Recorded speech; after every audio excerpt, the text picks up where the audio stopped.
Welcome one and all, it's time for yet another Warhammer the Old World Tournament report. Full Scale 5 from the TSN Arena, featuring the almighty Warriors of Chaos. And as you can see from the video thumbnail, there's been a new addition to the army as well. So let's dive straight into the full army shot here. And you'll notice that one thing that definitely was not there before is this horrible looking fella here. So we've still got the two dragons. We've got an Exalted Champion Honor Dragon and the Warpfire Dragon. We've also got another big gribbly in the form of this gigantic spawn, played by the Great Unclean one from the 90s, the metal one. So I think that's the best thing to use him for at the moment. And I've been looking for this model for quite a while on eBay, waiting for the price to be appealing to me. And this one was quite reasonable because it's missing the tongue, but I don't think that's really a problem. Okay, so Dragon Ogre's still in there, of course. Chaos Knights. Let's take you through the characters in the list first of all. So we've got Exalted Champion, Honor Chaos Dragon with the Mark of Nurgle to make him a bit harder to beat up in combat. Crown of Everlasting Conquest for the triple save, Brazen Collar for the magic resistance, and 2 Favour of the Gods, so to limit his chances of becoming stupid, which does happen. Then he's also got a halberd and a shield. So halberd if he's going up against something especially tough, charging in, and then shield, potentially we'll be using that with a hand weapon at some point if he's against more measly enemies, perhaps, and just doesn't want to take slow chip damage against them. Then we go back to here. If you look in the Chaos Warrior block there, we've got the level 4 Sorcerer. Now, I think Sorcerers, level 4s, are in a bit of a weird position at the moment, because you want to put them in a bunker, if you will, but I don't know if Chaos Warriors are suited to that role currently. The kind of spells you want to cast on them are not quite as easy to get off anymore with the changes to casting, and the spell difficulty is now a little bit higher on some of those spells that you would want to put on a block of Chaos Warriors, which makes them slightly less fighty, because those buff spells aren't going to go off as much, and the magic missiles aren't going to go off quite as much either. So, as a wizard bunker, is it the way to go anymore? I don't know, but I'm giving it another go anyway. Level 4 with Demonology, Lore Familiar, Mark of Tzeentch. The Chaos Warriors also have the Mark of Tzeentch, so he'll get +1 to cast while he's in the bunker. The idea being that that'll give him a higher chance of getting off those spells, including Steed of Shadows to make them fly around into useful positions. One of only 2 core units in the list, the other one being the Chaos Knights, 5 of them, and they have a full command. They have a Brazen Collar, so they have magic resistance too, and they have the Mark of Nurgle. However, hilariously, they do not have lances, because I just forgot to give them lances, because I was creating a new list rather than copying an old one, and lances just seem like something that should be included with a knight, so I just forgot to give them lances for this event. But the way that I feel like I have to use them, since they're core anyway, it maybe won't be that big of a loss, because often there'll be a unit that wants to sit on an objective, because the rest of my gribbly stuff can't score points on objectives, so that's kind of their job sometimes. Then we go over to the Dragon Ogres. We've got 3 of those. We've got no Shartak in the units. They have heavy armor and great weapons. The reasoning behind not putting a champion in the Dragon Ogre unit is because if you're facing a big horrible monster, they would typically be quite hesitant to face 3 multi-wound creatures with strength 7 attacks coming back at you. If there's a champion in there, they just issue a challenge, and then they only have to fight 1 instead of 3.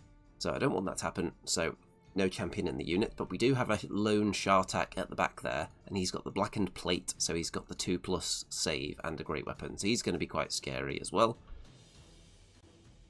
We've got the gigantic spawn of chaos of Nurgle, which gives it regeneration and poisoned attacks, and one of the classic models of the 90s, one of the classic Greater Demons. I would like to work all of the original 4. They're not quite the original, but the original of my time in Warhammer. These were like the fresh, new Greater Demons. This one and the Bloodthirster, which I do have, which I can turn into a Demon Prince. The other two, I'm not sure what to use them for, other than just like making themed spawns, like one spawn for each of the Chaos Gods. But I wouldn't be able to use them all at once, unfortunately, because you can't take that many rare points in a list. But this one, it's just an excuse to get this model out there, because it's one of those that I used to look at in the White Dwarf magazine as a youngster and think I'd like to have one of those one day, but never got around to it. Same as the Egrim Van Horseman dragon, same as the Wood Elf Forest dragon, same as pretty much all the dragons and all the big cool stuff from back in the day. Then we've got the Warpfire dragon, which does not have any spellcasting ability because that would have made it too expensive, because the rare points in this list are pretty much at the limit because we've got that spawn and the Warpfire dragon. So, and there's my baggage train, which is piles of skulls and some Warhammer Siege pots of hot coals or something ready to be tipped onto siege attackers. Now, these skulls are actually more modern than the army normally allows, but it's only the baggage train, so no one will mind. And obviously, these are old as well. These are from the 90s, these siege accessories. We've got some people in the chat. I can see we've got Burr, we've got Thomas, and we've got Noel. Good evening. So, what is the thinking behind this list? What is the plan? Well, the big dragon, along with the Warpfire dragon, if I can get them into the same thing, being careful when I do so, because the Warpfire dragon would turn off the ward save for my own general, which is a risk I'm willing to take sometimes to get them both in there, because all their combined attacks and their combined stomps, that's a lot of stomps. The spawn can provide a lot of stomps, so the dragons, the spawn, the Dragon Ogres and the Shartak are planning to do pretty much all the killing. The Chaos Warriors are going to sit maybe on an objective and fire out magic missiles from the Sorcerer, and then if there's a favourable combat, I'll throw them in there if there's a unit they can beat, or throwing them in as part of a combo with something else to boost the combat res. Because the other stuff can go in and kill, the Chaos Warriors can provide static combat resolution with their extra ranks, their close order, their banner, and outnumbering the enemy with infantry perhaps as well. So it's a little bit light on units, you might say, but they are powerful. Let's go to round 1. So this is the map for the first round. It's drawn battle lines. So the first thing you want to do when deploying in this, in drawn battle lines, is ask your opponent, do you have any wind blast, or do you have anything else that can just nudge my units back off the table into oblivion? If the answer is yes, probably don't put anything at this end, at the thin end of the cheese wedge, or the pizza slice if you will. Put stuff mainly kind of here where it's not going to get nudged off the table. But if your opponent has nothing that can do nudging, then feel free to gather up stuff down there. The one issue, by the way, that I've noticed in my own list is that there isn't anyone who starts the game above leadership 8, and I've got no BSB. So, my concern would be that maybe if a terror-causing creature charges into one of my units that's not immune to psychology, which isn't many, most of them either cause terror themselves or are immune to psychology or unbreakable and so on, but the Knights and the Chaos Warriors could potentially run away if they're charged by something terrifying, unless my general gets higher leadership from the Eye of the Gods and then carries that through the battle and passes that on to nearby units. Let's see, Rolando says, lovely painted minis. I should certainly hope so, they took me long enough. Stu Rat says, anyone else having buffering problems, or is it a me problem? I'm going to assume that is a you problem, unless someone else confirms. In which case, then we'll have to start looking at that. So, up against the Empire in round 1. And you can see in this one we have our baggage trains out. We have 3 of these objectives down the centre line, like so. So, we're going to be scoring 30 victory points for the end of turn for each one of these that we're controlling with our core units of sufficient unit strength. And I believe, did it say domination? Yeah, domination is in effect in this one as well. So at the end of the game, there are some big points available if you're holding table quarters with superior unit strength. You can see I've got my piles of tokens there for my Eye of the Gods. We've got Steve in the chat as well. We've played a couple of times at TSN Shatterpoint, and you love these reports. Excellent. It's a shame the Shatterpoint scene hasn't grown, because I do really like that game.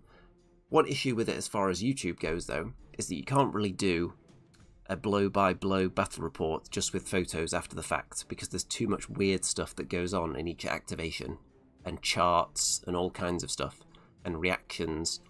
So I think those would really be more suited to kind of live-streamed games, so you can't really describe the action because there's so much going on. But Shatterpoint, very good game. I'd advise people to play it, especially Ewoks. We've got Wraith in the chat as well. Good evening. So let's have a look at the Empire list, and then I'll talk you through my deployment plan to destroy them. So, opening up here. Now, the Empire in the square-based system are a lower tier than Chaos Warriors. So I have 2,200 points in my list. The Empire here have got 2,400 points, so slightly more stuff. And I'm going to go down the list right now. We've got, first of all, on a Griffin. Let me just bring my phone a bit close here so I can read the list near the microphone. We've got a General of the Empire on an Imperial Griffin with the White Cloak, Witch Hunter's Ward, twice Blessed Armor. So that's going to be a pretty tough guy to get through. Going to be pretty dangerous in combat. Not quite as dangerous as a dragon, though. So you would expect a dragon to punch it in the face, generally, when you see a Griffin. And the exceptions would be if you see one of those Bretonnians running around with the ability to instant kill monsters and that kind of thing. Occasionally you see that sort of character out there that may not be as expensive as a dragon, but is very dangerous to the dragon. We've then got a Wizard Lord who is here. And this Wizard Lord is level 3 on foot with the Wizard Staff, Lore Familiar, Ruby Ring of Ruin, and Battle Magic. So potentially is going to be giving a bit of a ward save maybe to this unit that he's in. We've got a Captain of the Empire who is on foot with a Charmed Shield who is hanging out in this unit, I think. That is the BSB with the Monster Hunter's Tapestry. Now this is going to be a recurring theme that you'll notice in these lists. I believe this is the banner that shuts down stomp attacks, which accounts for at least 50% of my army's damage. Because if you look at the Giant Spawn and the Warpfire Dragon in particular, their attacks, in some cases they're going to have fewer attacks than they do stomps, and their attacks have to actually roll to hit, whereas stomps do not. And in the case of the Spawn, the stomps, I believe, have higher AP than most of its normal attacks. And its normal attacks are random as well as the stomps. So quite often stomps are going to be making up a decent chunk of my army's output. So, if this is a trend that we see an enemy infantry Death Star with the Monster Hunter's Tapestry, which I'm led to believe is not that expensive, I just haven't looked at it personally yet, because I think it's new, and I just haven't browsed any of the new stuff in any detail yet, but maybe I will after this, because everybody's taking it. Spoiler alert, nearly every army at this event has this item on some kind of Death Star unit. So, we're going to be avoiding that unit with my monsters unless I'm looking at a big crushing combo charge where the stomps won't be as necessary. But in general, try to avoid them, maybe match them up with the Chaos Warriors instead, who aren't reliant on stomps and should be able to outmatch just regular crummy human infantry. Steve says, indeed, I'll see if I can bully Rob into running a one-off event. Yeah, Shatterpoint, I would like to see more. There's just not a very big crowd for it, and it was generally like the same 5 or 6 people every time. So you want it to grow, but that wasn't really happening, unfortunately. Okay, then we've got some engineers.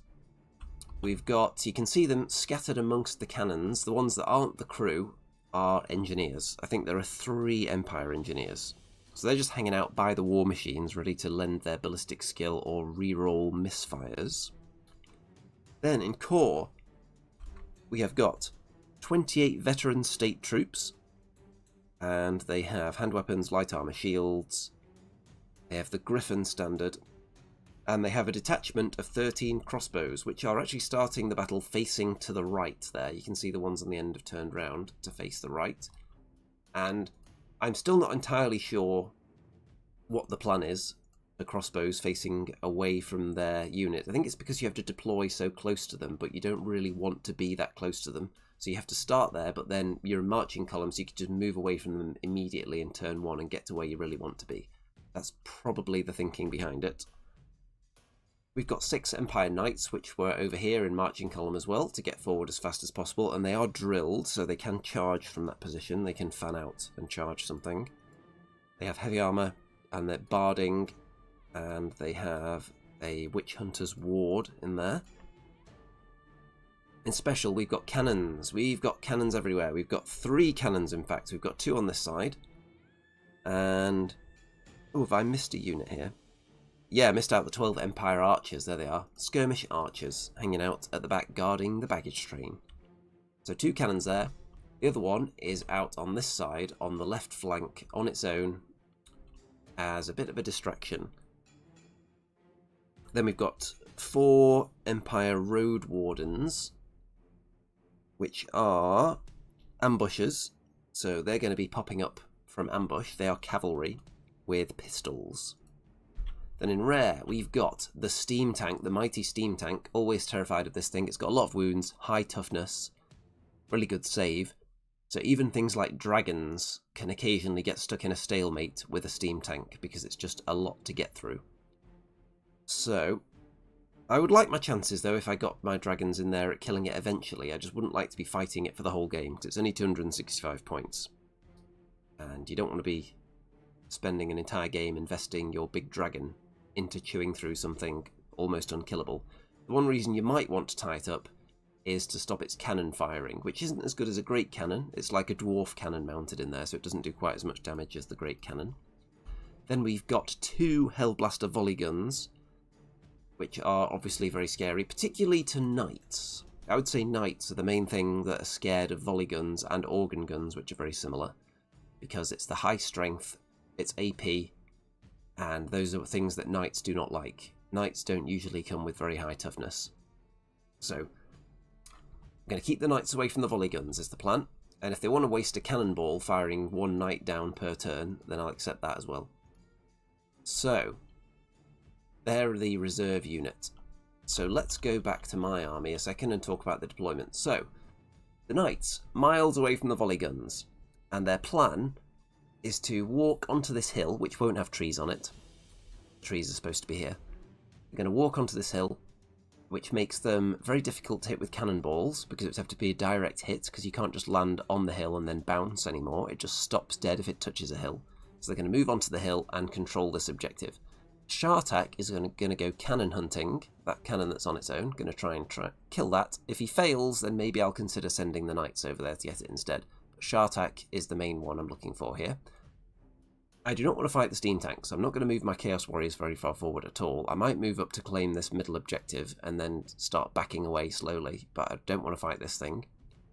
The giant spawn.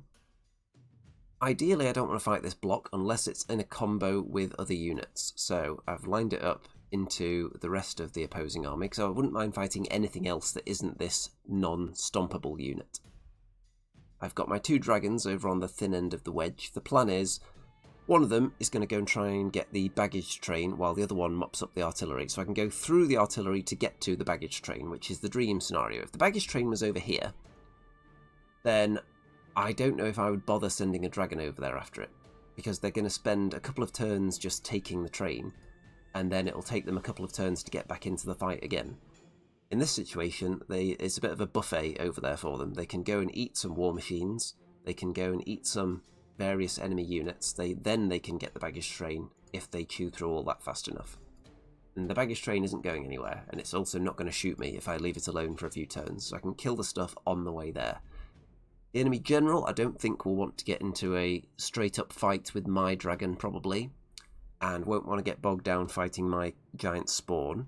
So you would think the dragon would be looking for the griffin would be looking for something a bit softer, like perhaps a Shartak or some knights or my baggage train, or combo charging in with a steam tank and the infantry maybe into my Chaos Warrior block. That would be a triple charge I would be quite concerned about. I've got a lot of points invested in there. And my Dragon Ogres is going this way as well. These are the units I do not want to be cannoned. So I'm putting them here so I can move them towards this hill. They're hiding behind the hill from some of the cannons initially, and then when they move up onto the hill, they then are quite difficult to hit with the cannons, and then I'll be charging down off the hill as well. So I'll be somewhat protected before I charge into combat. So that's the plan, lining them up with this hill. Particularly Dragon Ogres, because I don't want them to just pop one Dragon Ogre per cannon shot, which is possible. And that would be a quite efficient use of the cannons, actually, because the Dragon Ogres are not as well protected by ward saves as the two dragons are. Or in case of the Warp Fire, it's a regeneration and the ward save is only against magic. Okay, let's dive into turn 1, which goes to me. So I take the first turn because I want to start moving up towards the enemy. Knights on the hill, as I described, and the Shartak straight towards the cannon. Heimdall says, am I late? You are not very late at all. This is only game 1. We've barely begun. Good evening to Domino as well in the chat. Yeah, there may be some different people catching this live as well, because normally I do these immediately after the event on the Sunday. So sometimes I'll wait till the Monday. It depends if I'm tired or if I've got anything else planned that evening. But in general, I try to do them on the same evening. But this one has been delayed till Monday because I didn't feel like it. Also, there was a very important football match on TV. So, onto the hill to protect somewhat from cannonballs, as I said. The Dragon Ogre's not going up onto the hill yet. They're going to be like the second wave that comes in. The spawn into the woods, waiting to see if the enemy want to advance, and then I'll random move into them. I didn't mention about the spawn, if you're not familiar with them, they don't charge in the traditional sense. They have a 3d6 random move. So, theoretically, any enemies that are within 18 inches could possibly be charged, kind of charged, out of sequence. So they can't make a charge reaction. You don't get stand and shoot, you can't flee, and the giant spawn can go off in any direction. So that makes it quite scary. Much like a Mangler Squig, or what else has got random movement?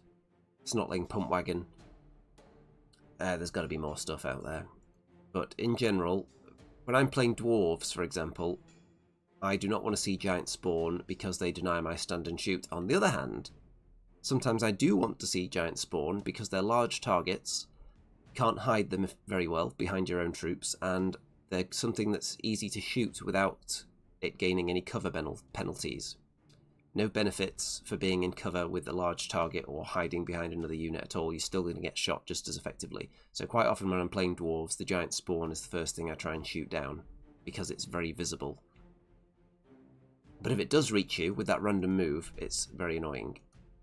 So, moved up, ready to strike, and see the dragons poised to just go for anything. They're not concerned about being charged by these knights. Maybe they should be, but they're not. And the Dragon Ogres are waiting behind just in case there is a disaster scenario and the knights charge in and kill a dragon. As unlikely as it seems, I don't think they could physically do enough damage to kill my general. And if I felt they were going to, I could just challenge anyway. The Warp Fire, they could, if they got lucky, they could potentially do something to that. Into the enemy turn 1. And the knights charge into the Warp Fire Dragon. Trying to delay it, they want to protect their cannons, because if you look at the position they're in, if they wait there for a turn, and I just charge past them, then I take out 2 cannons, over and straight into the baggage train and into the archers, which would not be good news for the enemy. So, straight into the Warp Fire. The Griffin lands in front of my army, quite close to the spawn, and a bit of shooting with war machines and arrows into my dragon. You can see who gained 1 attack, by the way, with the Eye of the Gods in the last turn, and has taken 2 wounds as a result of all that shooting from crossbows down here as well. The cannon that the Shartak was hunting misfires and blows itself to smithereens, so that's dead. And yep, there's the one that blew it up on the misfire chart. The Warpfire Dragon takes a couple of wounds from the knights, but then murders them and overruns into, not quite into the Great Cannon, but next to the Great Cannon. So, now this is actually better than going straight into it, because it's my turn next, and if I declare a charge into this cannon, it could fail a terror check and run away, which could lead to it going off the table, and I could then redirect the charge into a different unit. Whereas if I overran straight into it, I would just be in combat and there wouldn't be a chance to make it take a terror check. So this is kind of better. If it was the enemy turn next, you would much rather tie them up in combat rather than giving them another chance to shoot. So, that did not go well for the enemy knights whatsoever. It looks like I only took 1 wound, actually, on the Warpfire. He's got 5 left there. Okay, my turn next. We'll see if the spawn rolls high enough to hit any of these units, or any that it wants to hit. And you can see we're racking up points as well. My opponent has moved close to this one, and I have this one. So, the Chaos Knights turn round a bit, but all they're really doing is holding this objective, because if you look at the wide angle again, what would they do if they came in here? Fight a steam tank? That sounds like a terrible idea for a unit of Chaos Knights. They'll do absolutely nothing to that. If an opportunity comes up for me to charge into the flank when there's already an ongoing combat, just to build up combat res against a steam tank, that even then isn't a great idea, because it's unbreakable. So, there's nothing much for them to do other than hold this, and then if there's a fight maybe involving this unit down here, then maybe they'll look to flank at some point. Turn 2 for me. So, I managed to cast Demonic Vessel on my warriors, and I think the reason I'm trying to cast spells, even if I'm not planning to fight anything, is because I've chosen the secret objective that I have to cast 3 spells in a turn. So that may be why I'm going for them. The spawn does not roll high enough to reach any enemy units, and just sits in front of the enemy general, menacingly, and if the enemy don't do something to it, you can see actually it took 1 wound previously from some shooting as well. The Warpfire Dragon kills a cannon, and this cannon ran away.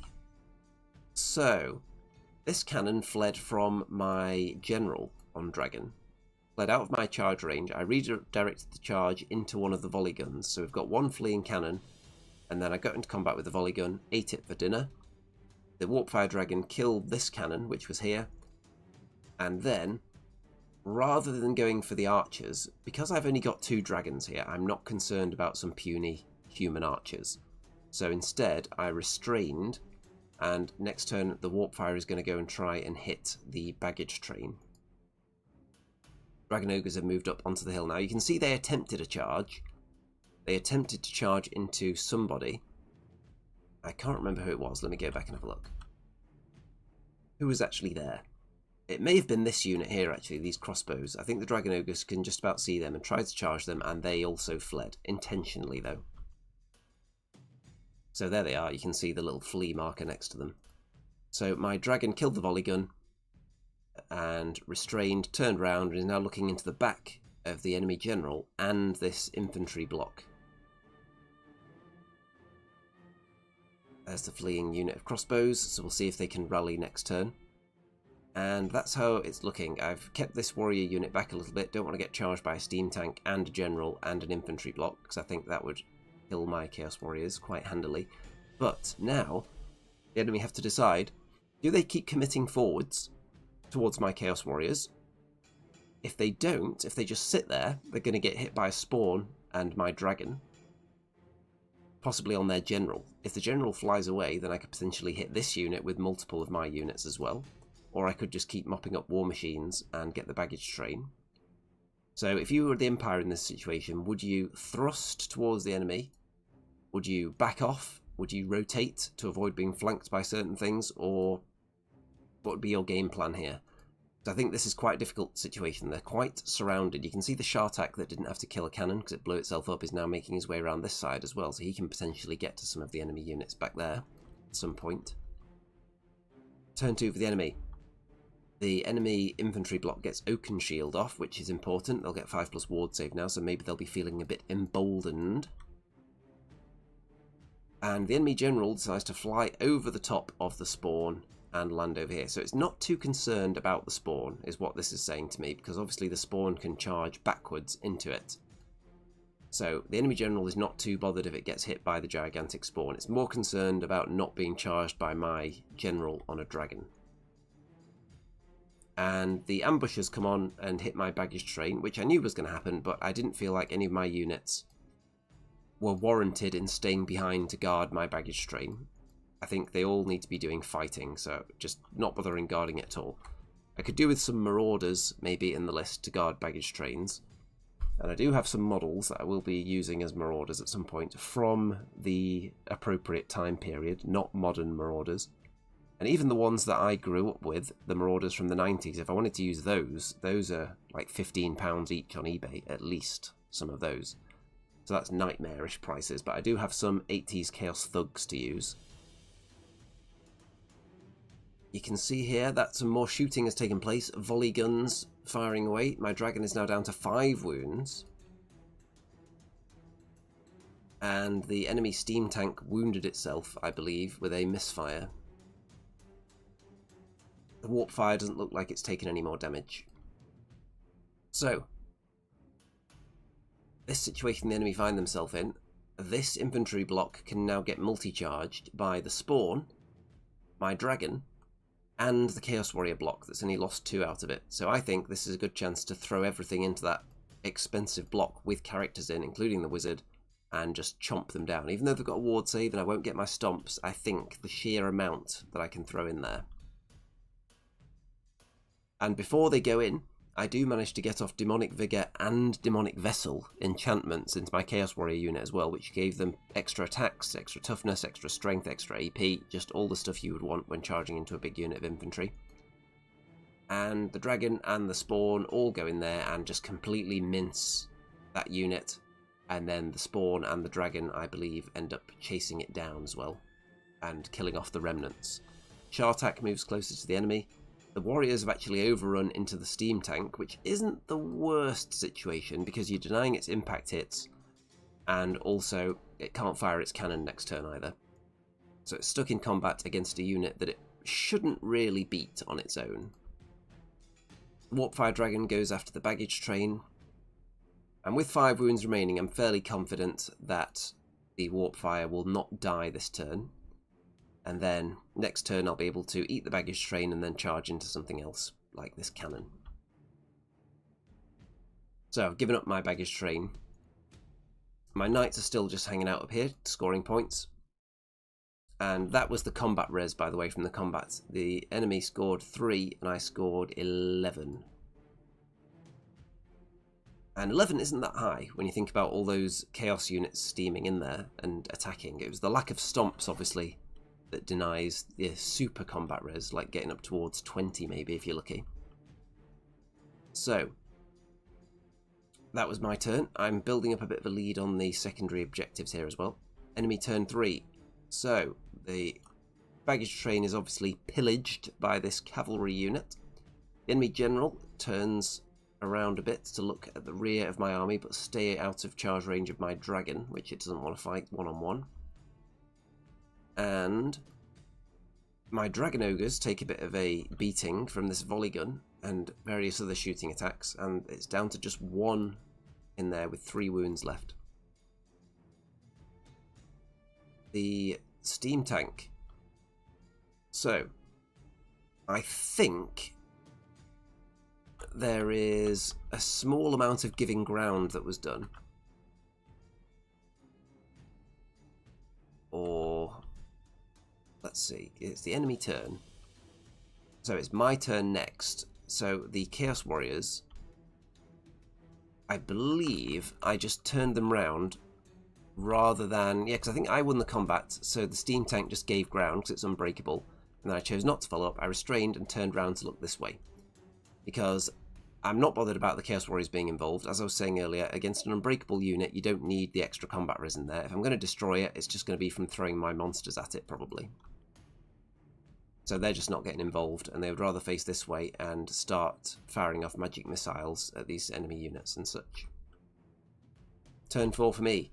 The spawn goes into the steam tank. The idea is to tie this thing up with the spawn as long as possible. My wizard miscasts and kills some chaos warriors, I think. My dragon, rather than joining in and attacking the steam tank, decides he's going to cover my very expensive block, because as it stands, the griffin could get in there. And we don't like that. So I'm just going to cover this whole area. I don't want the griffin hunting down my chaos knights either, so if it starts going that way, I'll chase it with my dragon and keep it away from them. I think everything else is looking in my favour anyway.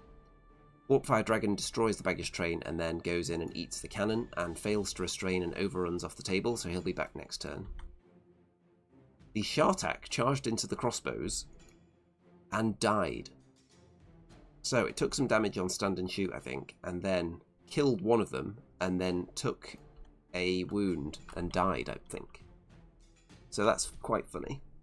I can't remember whether it actually took a wound and died or whether I fled and died. Either way, embarrassing time to be a Shartak. The other Dragon Ogre charged in and killed the remaining volley gun though. As you can see, there it was, charged in there, killed it. So, nice lead on the scores. Into enemy turn 4.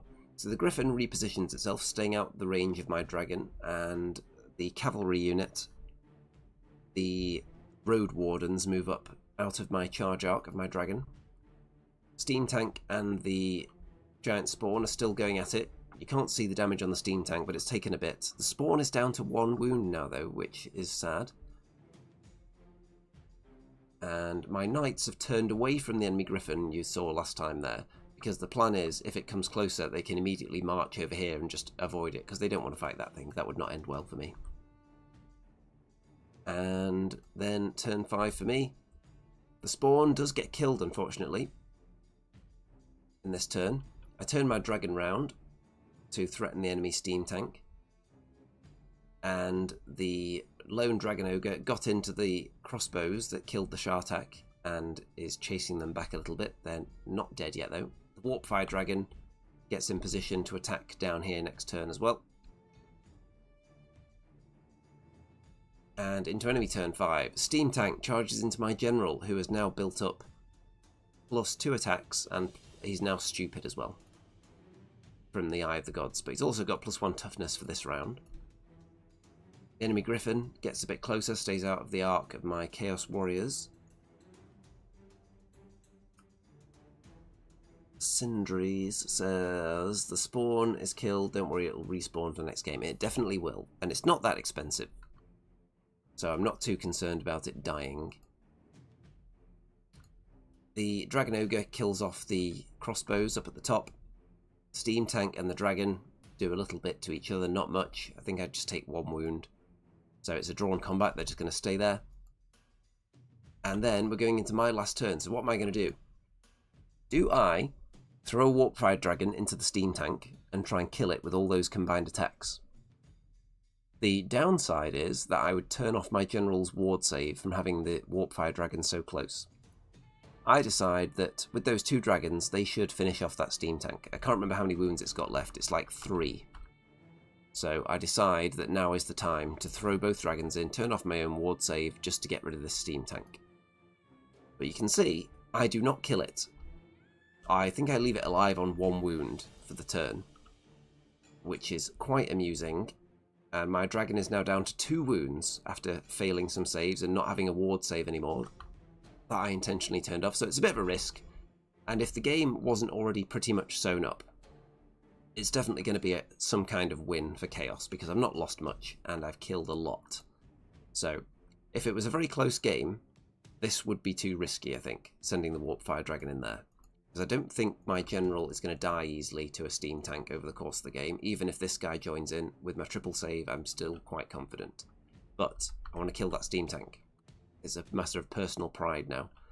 I've set up my Chaos Warriors here just in case the enemy general decides to get involved. I can flank charge him and swing the combat resolution. Well, actually, I won't have time for that now because it was turn 6.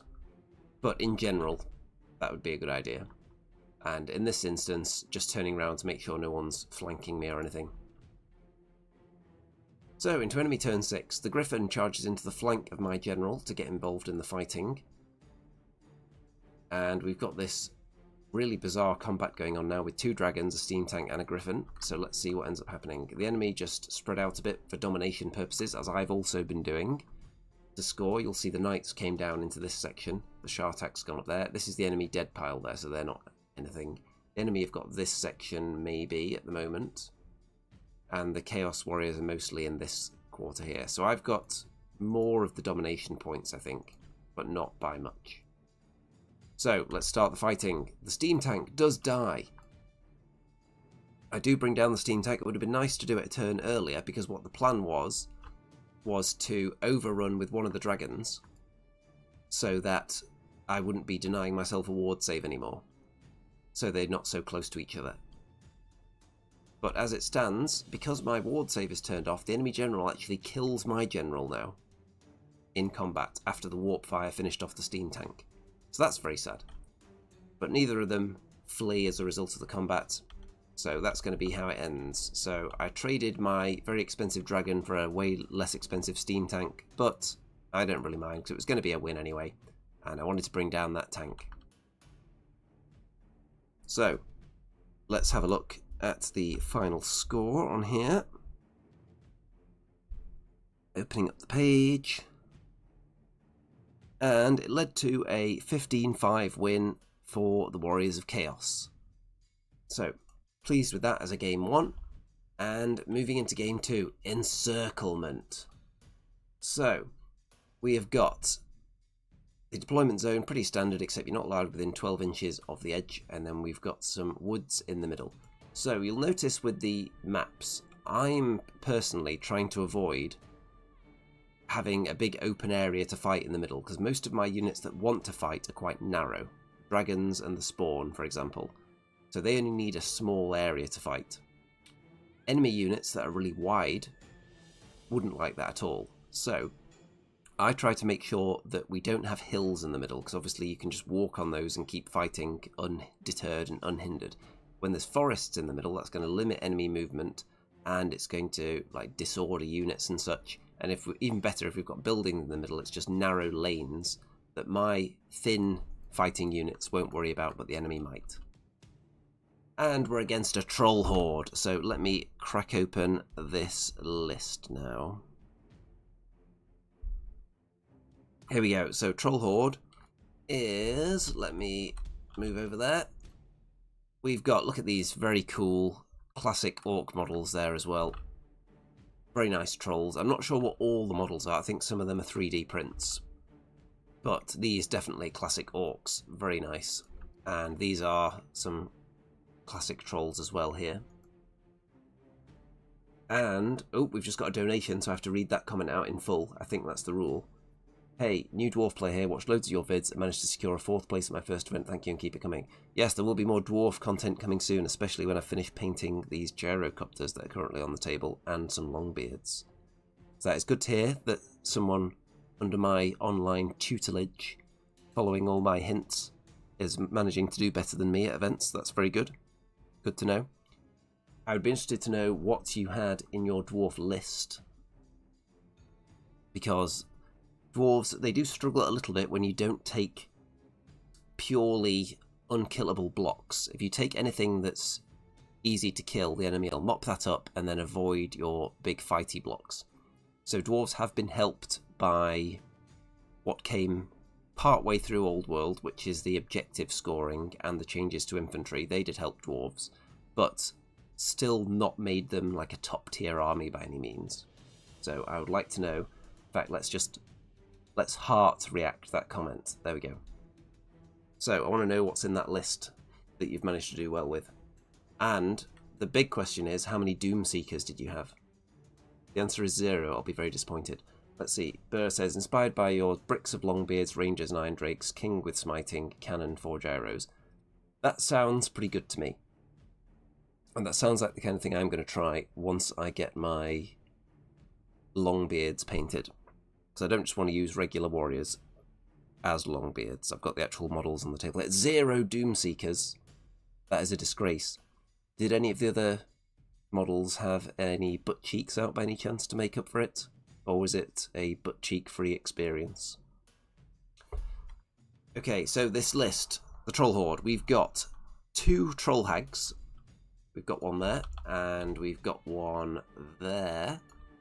One of them has the Talisman of Protection. One of them has the Earthing Rod. Oh no, yeah, the Earthing Rod is on the Orc Weird Knob Shaman. The Troll Hags, one of them has the Talisman of Protection. Other than that, they're the same. The Weird Knob has level 4 Warg Magic and the Earthing Rod, who is in... I think is actually out in the open, hanging out at the back there, among the trolls. So 2 Troll Hags, we've got 3 lots of 6 common trolls with great weapons. So here, oh no, that's the 3. We've got 6 there, and 6 over on this side. Then we've got 3 trolls there. We've got 3 river trolls who are up on the hill, ready to vomit. I don't recognise these, so I'm going to assume... Are these maybe the GW ones with converted faces? Or are they prints? Can't tell. They look like the GW ones, but their faces do look different. And then we've got 23 Biggins, which is this very cool unit here. And this is one of the coolest units at the event, if you ask me. This is the kind of unit that you would see in the old White Dwarves and the old Games Workshop cabinets. And then you would go over and see how much it would cost to put that unit together, and you'd think, actually, I'll just get the single pose plastic ones instead, probably, as a child. But very cool. And often you would have like the metal command models in amongst the single pose plastic, like I've got with my Chaos Warriors, being properly old school. Heimdall says, I think they're from Highland Miniatures. Some of these, yeah, I think some of them are from Highland. These trolls maybe. These actually look a lot like the Age of Sigmar trolls with some of the paraphernalia taken off. So that's probably the aesthetic they were going for. Trying to look like the GW ones. And then what else have we got? We've got the trolls and 2 giants. Just 2 plain old giants. And that's it. So, loads of hard-hitting stuff, potentially, but lots of stupidity. So, this could go very badly, or it could go very well. If everything passes its stupidity tests, you've just got a really solid army of multi-wound models that do lots of damage, take lots of damage. Especially against non-magical attacks, they get double regeneration. So, not the best matchup for them, because most of Chaos Warrior units have magical attacks. So, we'll be denying one of those regeneration saves. Martin says, on paper, Troll Horde seems to be the worst list for encirclement by far. Lots of objectives and so many units prone to stupidity. Yes, that is also something to think about.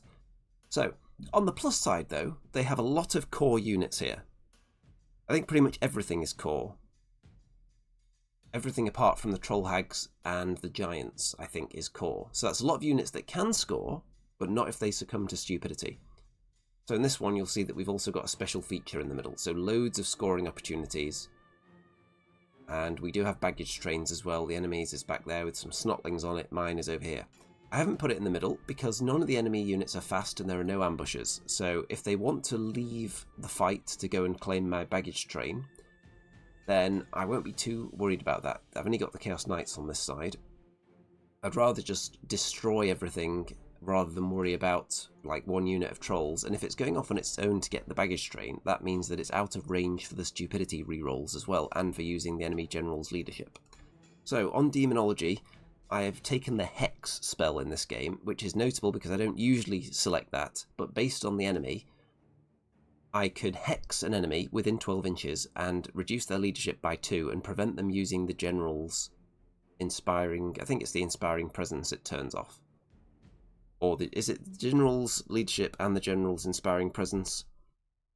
Anyway, it's just going to make it more likely that the enemy will suffer from negative consequences of their poor leadership. And a lot of these units have quite low leadership. They're relying on the who is the general? It is... Does it actually say who the general is? Oh yeah, it does. It is a level 3 wizard with elementalism and troll magic. So yeah, there's level 3, which is the general, and then there's level 4. So the level 3, I think they're both hidden behind this giant. I think they're both in amongst here. So they're hiding. So the Warpfire Dragon theoretically could accidentally scatter its long-range attack onto one of them, which would be quite funny. But you wouldn't bet on it.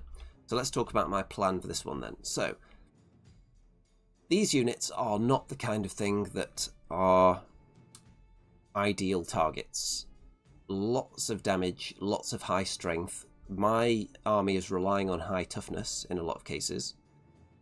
I've got good toughness on my 3 big monsters, only 5 on the dragon, but the enemy are going to be coming in with good strength on all the trolls with their great weapons. The big uns are a little bit more vulnerable. They don't have the anti-stomp banner, which most people are taking, so that's good. The big uns are actually the juiciest target, I think. They're also not stupid, whereas everything else is. So I'm hoping that I can avoid being multi-charged, because the enemy will succumb to stupidity. I can then maybe hex one of the units, and then charge something in. If it's something that can possibly take a terror check, then maybe make it run away. If it can't, reduce its leadership, so that I can then beat them in combat and make them run away. Targeting the big uns mainly, and then whatever else is straggling. They will have to spread out if they want to score points as well, so they can't just be this one big mass. But really, it's hard to have too much of a coherent plan without knowing how many of the enemy units are just going to stand still because they're stupid and not walk towards you. Until I know how reliably they actually pass those tests during the game, and I don't know what to focus on, because it could 100% change everything. So let's get into the game. Oh, look at that. Lovely shot of the rusty sword of my gigantic spawn and the blurry enemy forces in the background. I go first, and I push the spawn and the Shartak up. No one else is that eager. You can see I'm keeping the dragons back a bit, and ideally I want the enemy to come towards me. The more turns they have before we fight, the more chance some of them get left behind by stupidity. And I've got more shooting potential because I've got magic missile in this block, and I've also got the Warpfire Dragon's ranged attack, so I can potentially do some damage there. And they do have to come forward because they want to score objectives. There's a special feature which we can control and get benefits from and hold at the end of the game. The Warpfire Dragon fires its long-range artillery-like attack and wounds itself with a misfire, so he's not going to be doing that again. I need those wounds for fighting. Turn 1 for the enemy. And you can see that one of the troll hags fails its stupidity test and is stuck behind, and so does this troll unit. The reason it's doubly terrible for a troll hag to fail the test is because they are required to cast the, what's it called, Big Smarts, is it? The spell that allows enemy or nearby units to reroll stupidity tests.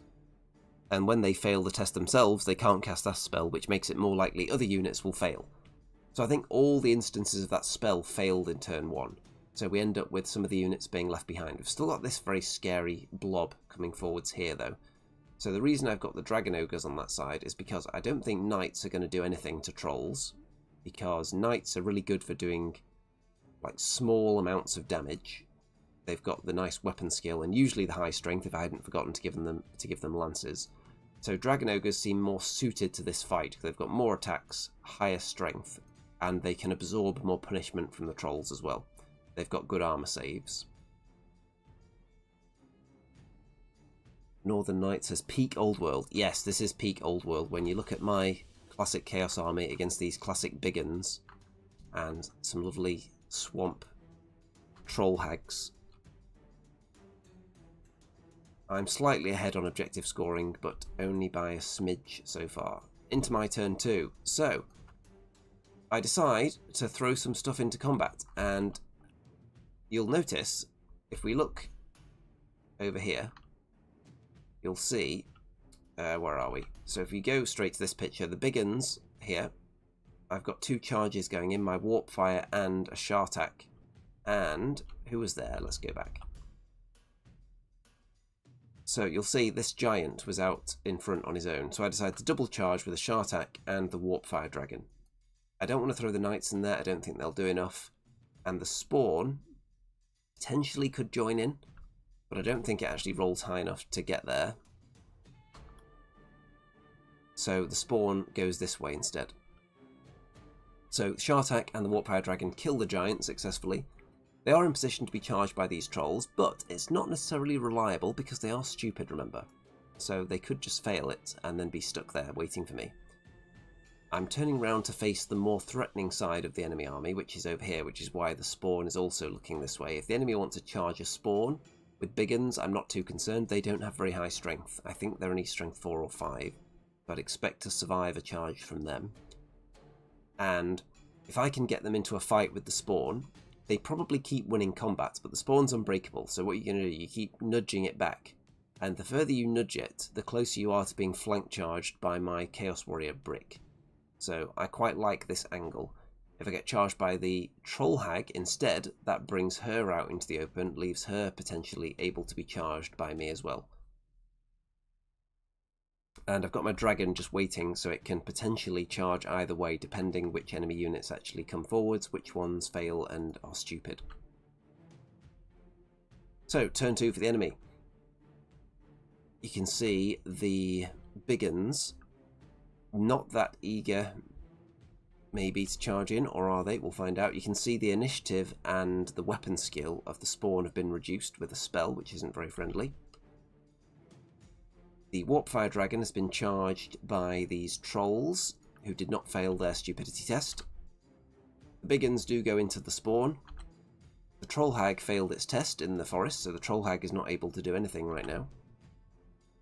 And these trolls are not stupid, but they did not find themselves in range to charge the Dragon Ogres, so they just moved up as far as they could and got right next to them. A couple of other units did fail their tests, I think, at the back, so there's a few that were stuck, but a lot of them this turn were okay and moved forwards into position, ready to support. I've got decisions to make now, because in my next turn, do I commit everything into this unit of trolls and then get hit by potentially all this pain here? So the spawn loses combat, of course, takes a little bit of damage and gives ground, as you'd expect. So that does open up a potential flank charge for my dragon or the Chaos Warriors. By the way, since my Chaos Dragon is impetuous, there is a chance I just have to charge something. And the trolls kill the Warpfire Dragon, which is sad, and now they're facing down this lone Shartak. So I've killed a giant, lost a Warpfire Dragon, so not the greatest trade, but positionally it's not necessarily the worst, because it's locked down this unit from joining in. So still not the greatest, but I wasn't expecting the Warpfire Dragon to die in one go from the trolls, but unfortunately it did. It's not the most outrageously unlikely thing in the world to happen, though, because they do have high strength. So if they manage to get the hits in, which is the important thing. Turn 3 for me. So, the spawn is giving ground again.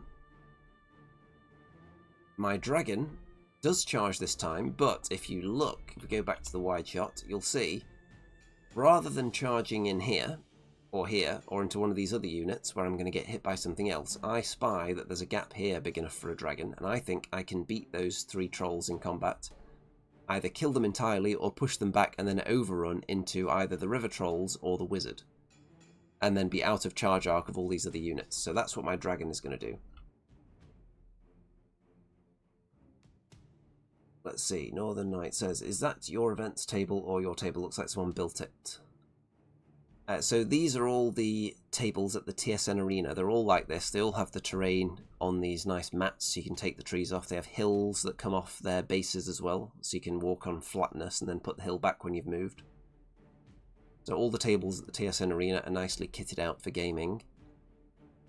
The old world terrain has been coming along nicely at the venue, because it was primarily, all the terrain here was built for Age of Sigmar, which is why you see some of the more wacky colour schemes and some of the terrain a bit more like wild sci-fi looking, but it's becoming more old worldy as time goes on and becoming more old world appropriate.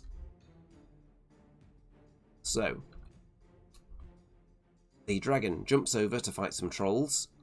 You can see I've got an extra attack and another extra attack, so building up attacks, which isn't bad. I would rather get the extra leadership or the strength, considering the toughness of the army I'm facing is quite high here. Dragon ogres do not charge anyone, they just turn around and prepare, because my thinking is, if I charge in there, then, or do I? I think I actually do, you know. I think I just lied to you. I think I charged in, beat these trolls and pushed them back, and then chose to spin round on the spot and restrain rather than carry on into them. And the reason for that is because I didn't want to end up here offering my flank to this unit of 6 trolls. I'd rather stay further away from them because they have to charge me through the terrain. They're quite likely to either fail a stupidity test or fail a charge through difficult terrain because there'll be reduced movement and on the lowest dice. So I'm hoping that one of those things happens. They're either stupid or they fail the charge in the terrain. That's why I've rotated that way. You can see I killed one of those trolls and took like 1 wound on a dragon ogre, so not bad at all.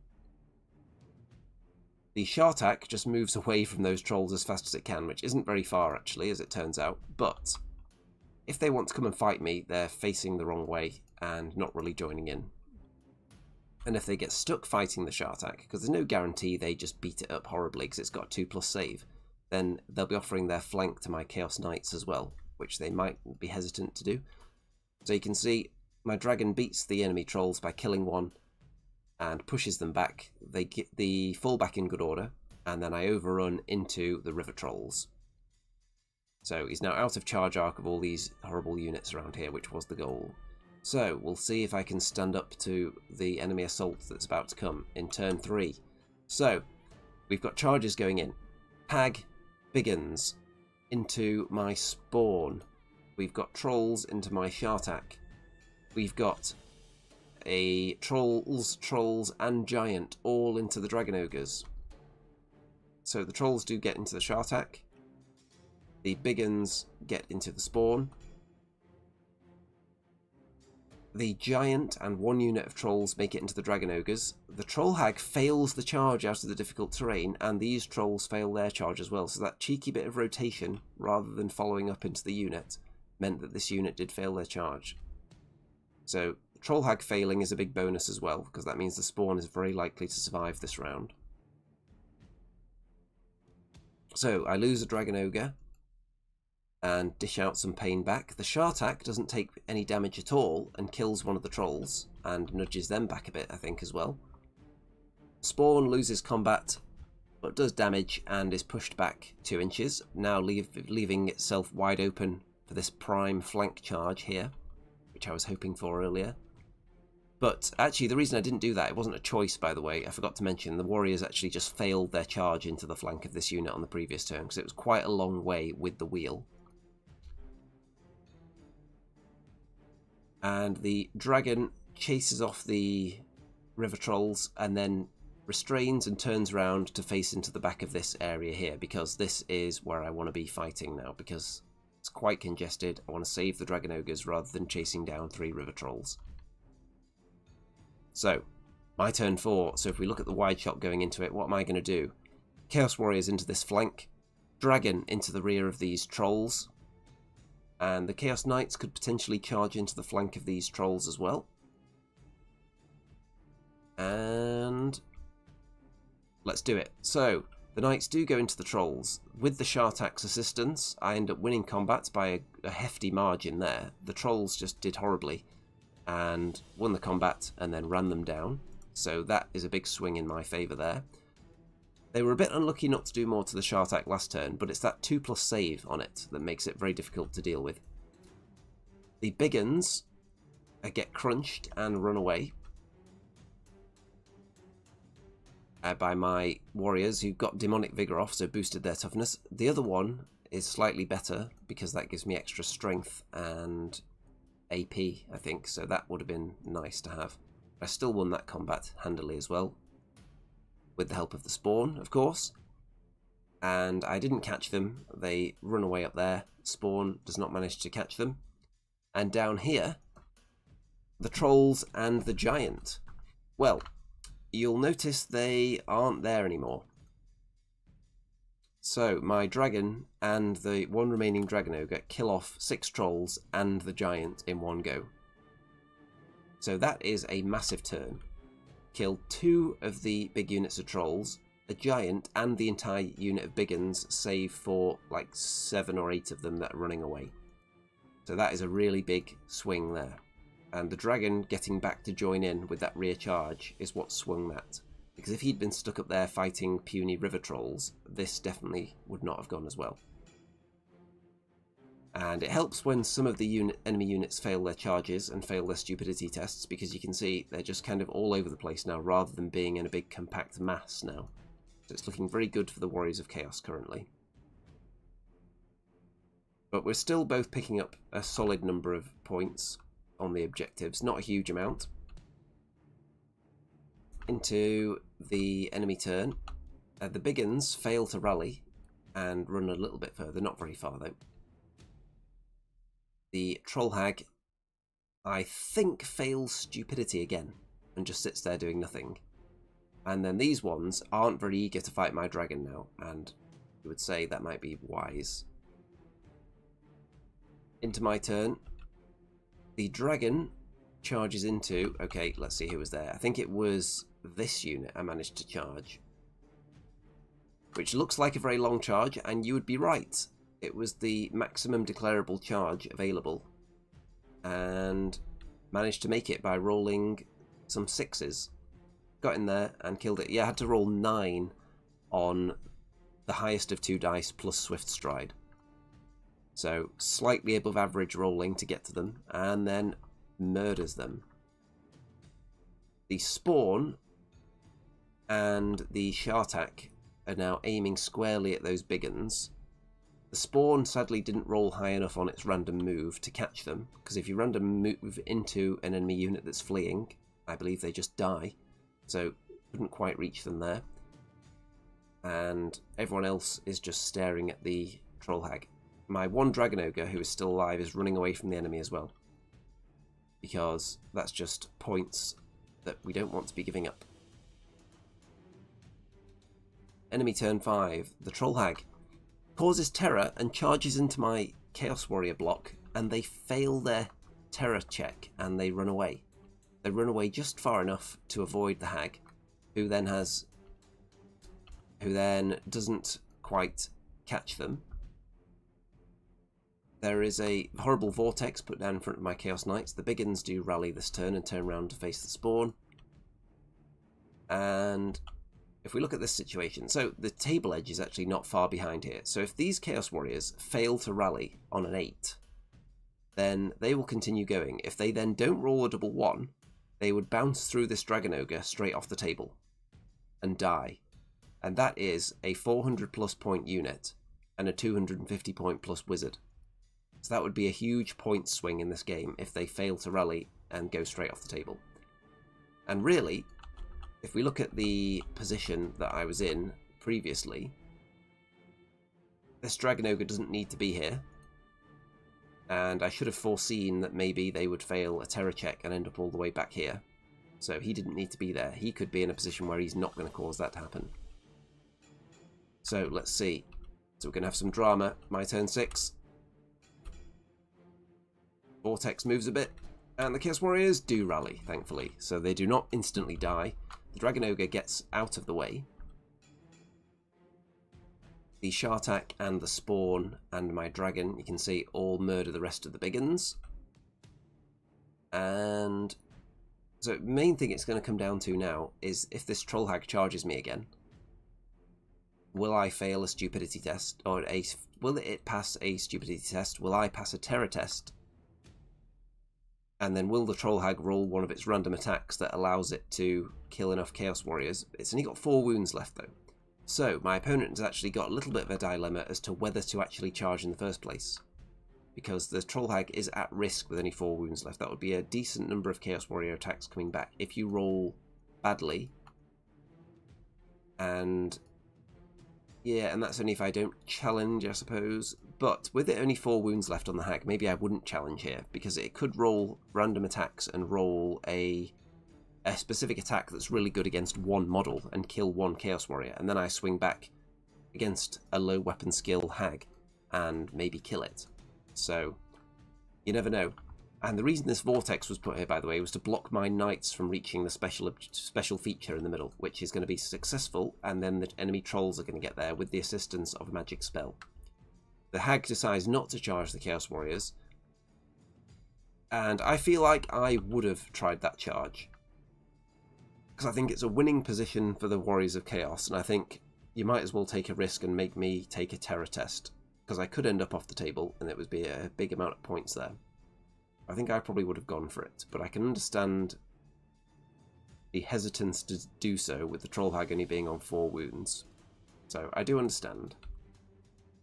So let's look at the final result for round 2. And that is 12-8 win to the Warriors of Chaos. Now it looks like a bigger win than that when I was describing the things that were getting killed. But remember, the Warp Fire Dragon died, and the enemy have the special feature. So that is some significant scoring there, just those 2 things alone. And I killed big uns, I killed some of the trolls, but not all of them. I think I killed 3 units of trolls. One of them was small though. I didn't kill the river trolls, didn't get either of the hags, didn't get the wizard. The enemy did not get much from me though, pretty much just the Warp Fire Dragon. So its objective scoring was quite good for the enemy as well. This was equal. But if we look at, I think domination was in this mission as well. I think it was like all the scoring in the world. Let me just double check that domination was in play here. I think it will show me. Maybe domination wasn't. No, I don't think there's domination. So special feature played a big part there. Let me just get back to the next page. So the army tiers make a difference here as well. So the enemy being tier D means that my kills are worth less than the enemy's are, essentially. And yeah, so purely based on kills, with the difference in army tier, then the difference was over 1,000 points in kills. But when you adjust that, it comes down to like, what is it, about 700 points, 800 points or so. So that comes way down.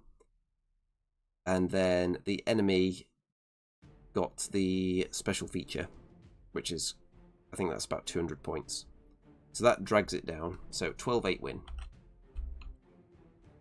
On to the ogres. So this is going to be interesting because we've got a ton of Noblars who are extremely cheap. Let me just pull up this list and tell you exactly how cheap they are. So a Noblar, 30 of them for 65 points. So they're 2 points each. So you can just flood the table with them. Now you can't take a huge amount of units of them, which is fortunate for most of us, but you can take big units of them. So there are 4 units of 30 for only 65 points. So if you think, what can you get for 65 points? Most chaff units are more expensive than that, and they don't have 30 wounds in them. They don't do much, but they do have hand weapons and throwing weapons, and they each have a champion as well. So they are awful, but they're also extremely cheap. And for that reason, I'm concerned about them. Because something like Chaos Knights, I don't know if I've got the damage output to chew through 30 Noblars. Does my army have enough damage output at all to get through them? Maybe, but I do a lot of high quality damage with lots of strength and lots of AP, which is wasted on Noblars. Hopefully not going to be wasted on the other things in this army though, because let's go to some close-ups. Well, first of all, we've got some units that are in ambush. We've got a Saber-Tusk pack. You can see them there, just hiding on a tower, waiting. We've got some characters. We have got, this one is this one the Bruiser BSB? I think this is the Bruiser BSB. No, that's on foot, the Bruiser. This is the Bruiser on Thundertusk with Talisman of Protection, Armour of Meteoric Iron, so multi-saves there. Then we've got some Noblars. Now, I'm not going to complain about Noblars because I do like these models. It's the Lord of the Rings goblins, which I think are very cool, and I did once consider building an army purely to use these models in Warhammer. I can't remember when that was that I had that plan or what I was going to use them as, but I had them saved, like bookmarked on my web browser for a long time as something I would like to buy at some point, because I do think they're very cool. And I think they're way cooler than the actual Noblars, which I think that's what these guys are up here. I think these are just better. Then we've got some cavalry. We've got, where are they? 4 Mournfang cavalry, 375 points for 4 models. So you expect them to be powerful. They've got Obsidian Lodestone for some magic resistance, Totem of Wrath, great weapons. We've got more Noblars, we've got the Baggage Train, and we've got this terrifying unit here. This is 10 Iron Guts, 481 points. They've got Command. They have also got the... Hold on, where is the BSB? Oh, there we go. So the Bruiser, who is in this unit, the BSB, has the Monster Hunter's Tapestry, which, as we've established, is the no stomps banner, which is terrifying for an army like mine that relies heavily on stomps to do a huge amount of my damage. So that's going to be annoying. It means I can't really send much into this Death Star because they've got loads of wounds. They hit me very hard with high strength, and I can't stomp them, so I'm losing a lot of my attacks. So I don't think it would end well. Because there's also... Is there anything else in there? I think there's also a Slaughtermaster Wizard, level 3, with Lore Familiar in there as well. So that'll be the BSB there with the armour, and that'll be the Slaughtermaster. It looks like it's eating something. More Noblars, and then we've got the General, who is... Let's see... A Bruiser on a Thunder Tusk, Talisman of Protection... Oh no, wait. Where's the other one? Because there's 2 of them. Let me see here. So we've got 1 Slaughtermaster. We've got a Bruiser on foot. We've got a Bruiser on Thunder Tusk. And, oh yeah, there's the other Bruiser. So this one is the General. This is the spiky one with a pointy stick. That's the General with the the Talisman of Protection, Armour of Meteoric Iron. And the Bruiser is the one on the other side, which is not spiky, and that one has also a Thunder Tusk and Spangle Shard. So, this is quite a tough proposition, because there's some rubbish units that it would be pointless to kill because they're 65 points. That's just too... Like, if you sit on an objective for the entirety of turn 1, you get almost that many points anyway, as hunting down one of these things. So, what do you even do about them? My plan is to kind of sacrifice the Chaos Knights to keep 2 units of Noblars away from me, because I don't want to have to deal with them. So, I want to keep them at arm's length, maybe, and then if I feel like I've got the opportunity to go in and try and kill them in one go, then maybe I will. But that's just my plan to deal with them. Over on this side, I've put the majority of my meat, which I'm going to try to avoid the Death Star with, because I don't want to lose out on my stomps, which is why I've matched up the Chaos Warriors there. Obviously, they don't need to stomp. So, if I want to attack anything, maybe the cavalry would be something that's good to kill. The big characters would be nice to kill as well. But really, I am concerned about this matchup. I don't think there are particularly juicy things for me to kill here. There's lots of high strength and also lots of garbage that's not worth killing. So I would want someone in the middle ground. You want a unit that's dangerous enough for it to be expensive, but also vulnerable to being stomped to death. So we'll see though. Let's see what we can do. I give away turn 1 because I think there is domination at play. So there's a special feature in the middle there as well, so lots of scoring potential. The enemy have moved up, and I'm not too concerned about the position because there's difficult terrain there, which the enemy are kind of stuck in, and do they want to advance beyond the special feature anyway? So I'm not sure whether this full-on pincer movement would actually come into effect anyway. And I'm trying to set up my own now as well. I throw out the spawn. A sacrificial spawn, anyone wants to hit that, that's fine by me, because I've got all these other units waiting in the wings to hit you. The Warp Fire moves off to the side, waiting to see if anyone advances. And the knights move up a bit, just staying out of the charge range of the Noblars, staying within my own charge range, so that at some point I can decide if I want to hit them or not. And that's the whole turn. Cagey opening. Into the enemy turn, we've got one of the Thunder Tusks moving around to my flank. You can see I moved my line sideways a bit to get out of its sight, to waste a bit of its time, because the longer we're not fighting, I think the better for me, because I think if we just get into a grind against these ogres, I don't know if that would end well, because I think this unit is too resilient and will avoid most of my army's damage. Into the enemy turn, they advance on the knights, advance on everything. The bruiser on the Thunder Tusk, not the general, but the other one, goes into this giant spawn.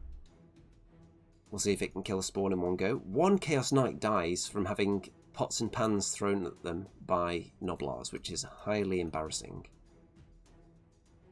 The spawn does get killed, which is sad, but it does mean that the enemy have now left a potential vulnerability, which is this unit of cavalry here.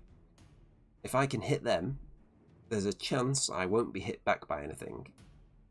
Because if I can put enough in there so that I win the combat, push them back and overrun, I'll be out of the charge arc of the other dangerous units. So that's what I'm thinking about here.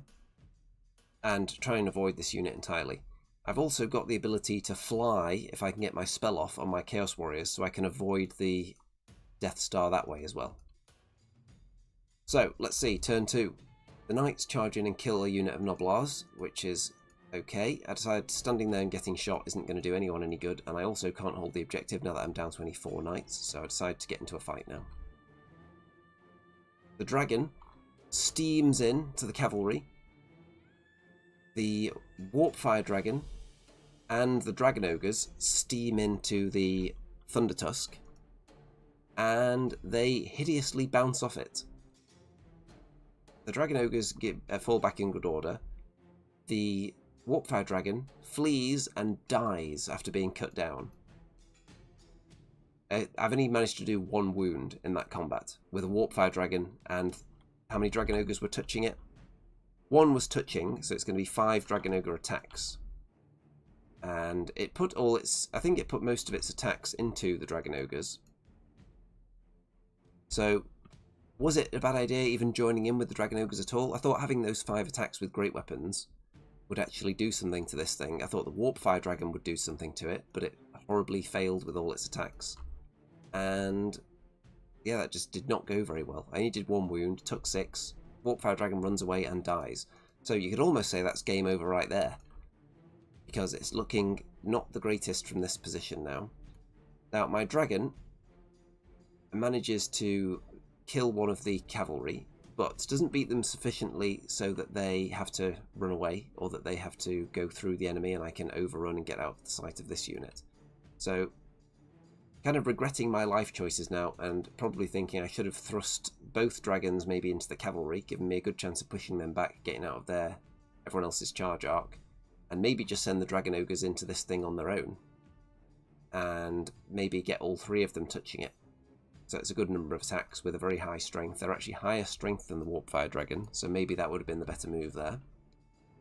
The Shartak didn't want to join in because then it would have just been challenged and no one else would have been able to fight it. So that move did not pay off. Then we've got the Thunder Tusk now into the flank of the Dragon Ogres from last time. The Iron Guts into the flank of the Dragon, which isn't as big a concern as you might think, because there's going to be a challenge involved, so I'm not going to take a lot of damage. And even if I lose the combat, there's a lot of congestion around here, so chances are, even if I end up running away, they're not going to be able to catch me, because there's just too much stuff here. So I think I end up giving ground, actually, after combat. And the Noblars shoot down a Chaos Knight, which, again, is embarrassing. The Dragon does take some damage, gets pushed away a bit. The Thunder Tusk kills the Dragon Ogres and overruns. So, yeah, this isn't going very well.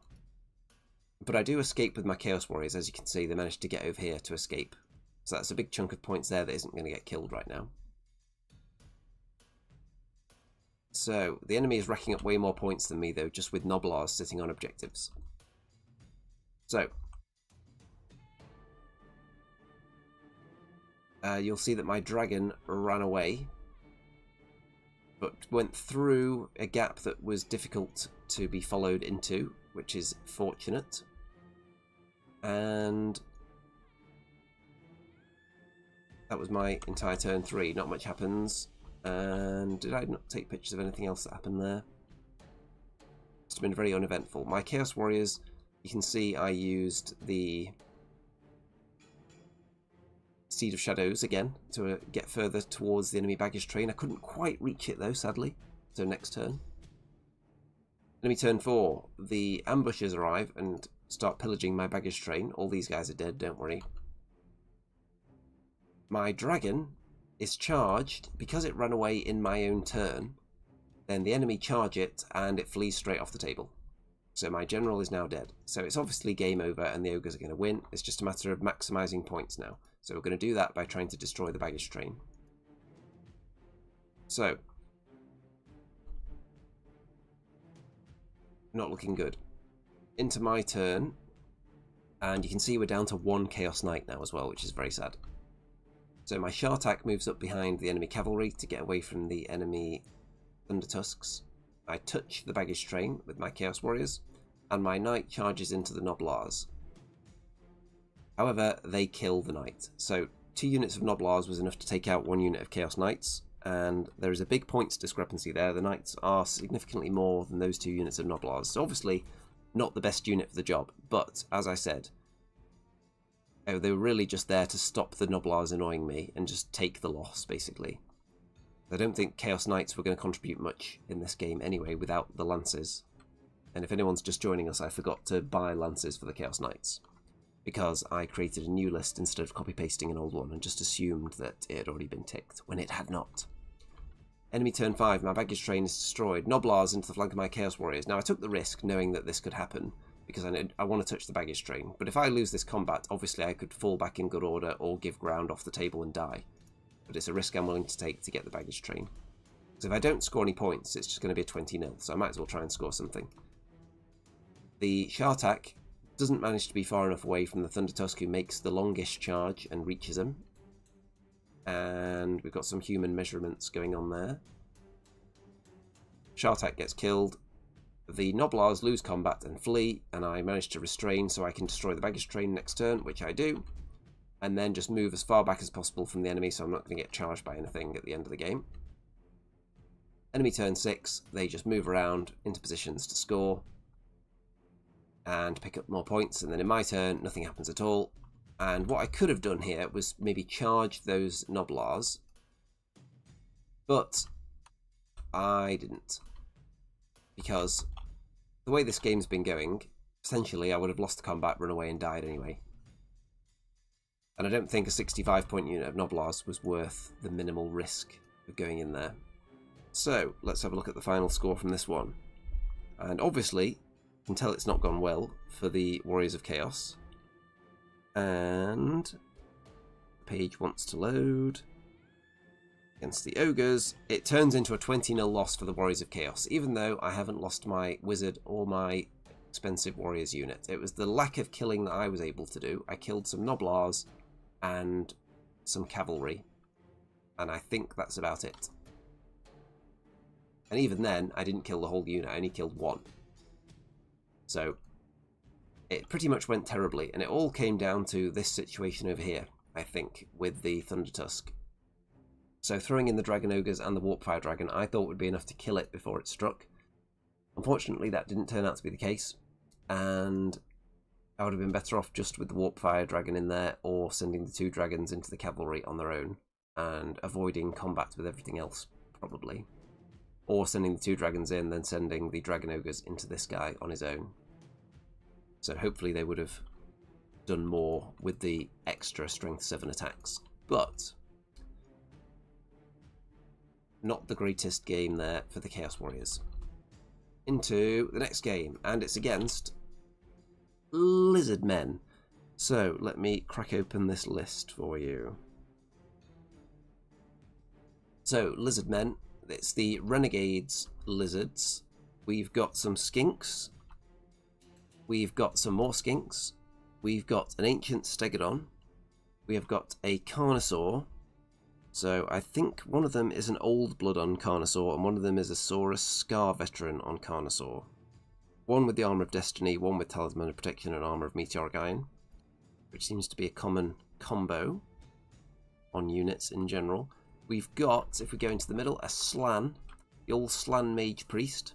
That's the baggage train at the back there, by the way. It did say something, but I didn't understand what it was saying, and it's a reference to something that I am unaware of. Someone might recognise the creature, though.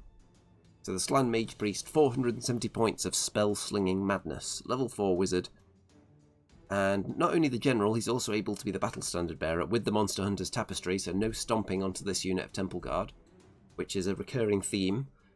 So maybe taking just a ton of monsters in a list isn't the way to go anymore if everyone's taking the Tapestry on their most important unit. Is there a reason anyone wouldn't take it?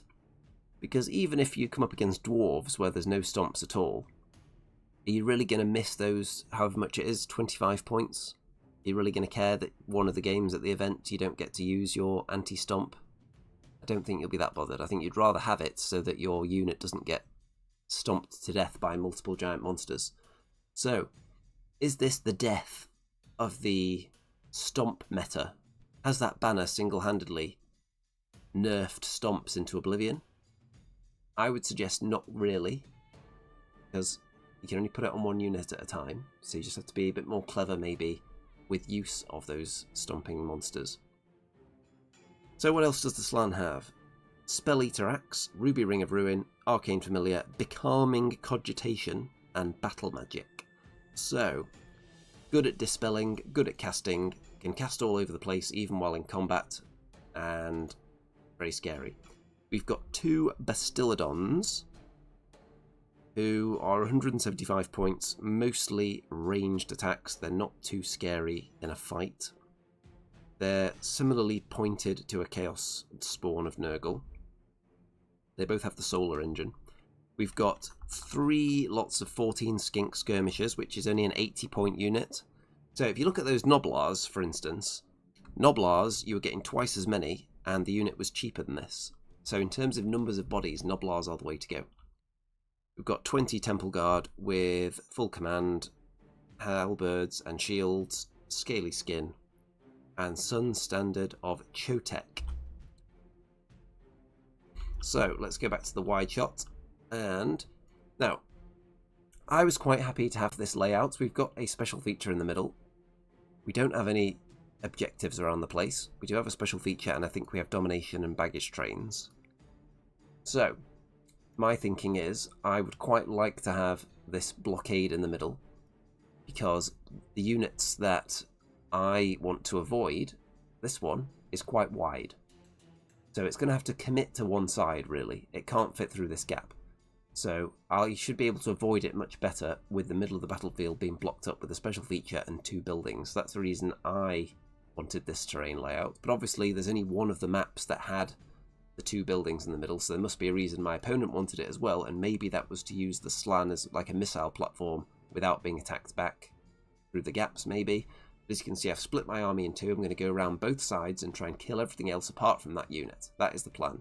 Murder everybody, leave the Temple Guard alone, because it's too scary with the Slann in there and the anti-stomp banner.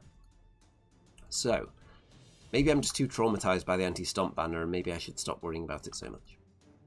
I've got my 2 dragons on this side with the Dragon Ogres. The Shartak is aimed through the gap. He's going to go through there on his own. He doesn't care about any of that nonsense. He's just going to try and kill something. Spawn, the Knights, and the Warriors going this way round. If anyone wants to come through the middle, they may have to worry about Spawn going back and getting them. So, let's go into turn 1 for me. So, immediately, Dragons getting up there into the action.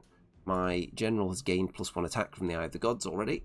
Shartak straight through the middle, challenging the enemy. Spawn doesn't move very far, but the Knights are able to get up there, and the Chaos Warriors. So I'm ignoring the special feature mostly, because I just want to pincer the enemy and kill all the squishy stuff, like the Bastillodons and the Skinks.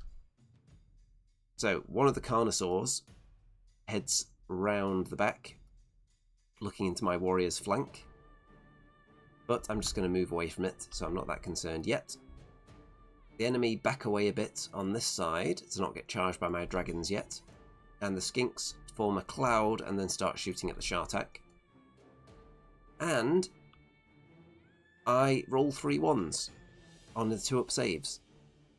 You have to admit these Warriors of Chaos dice are very nice.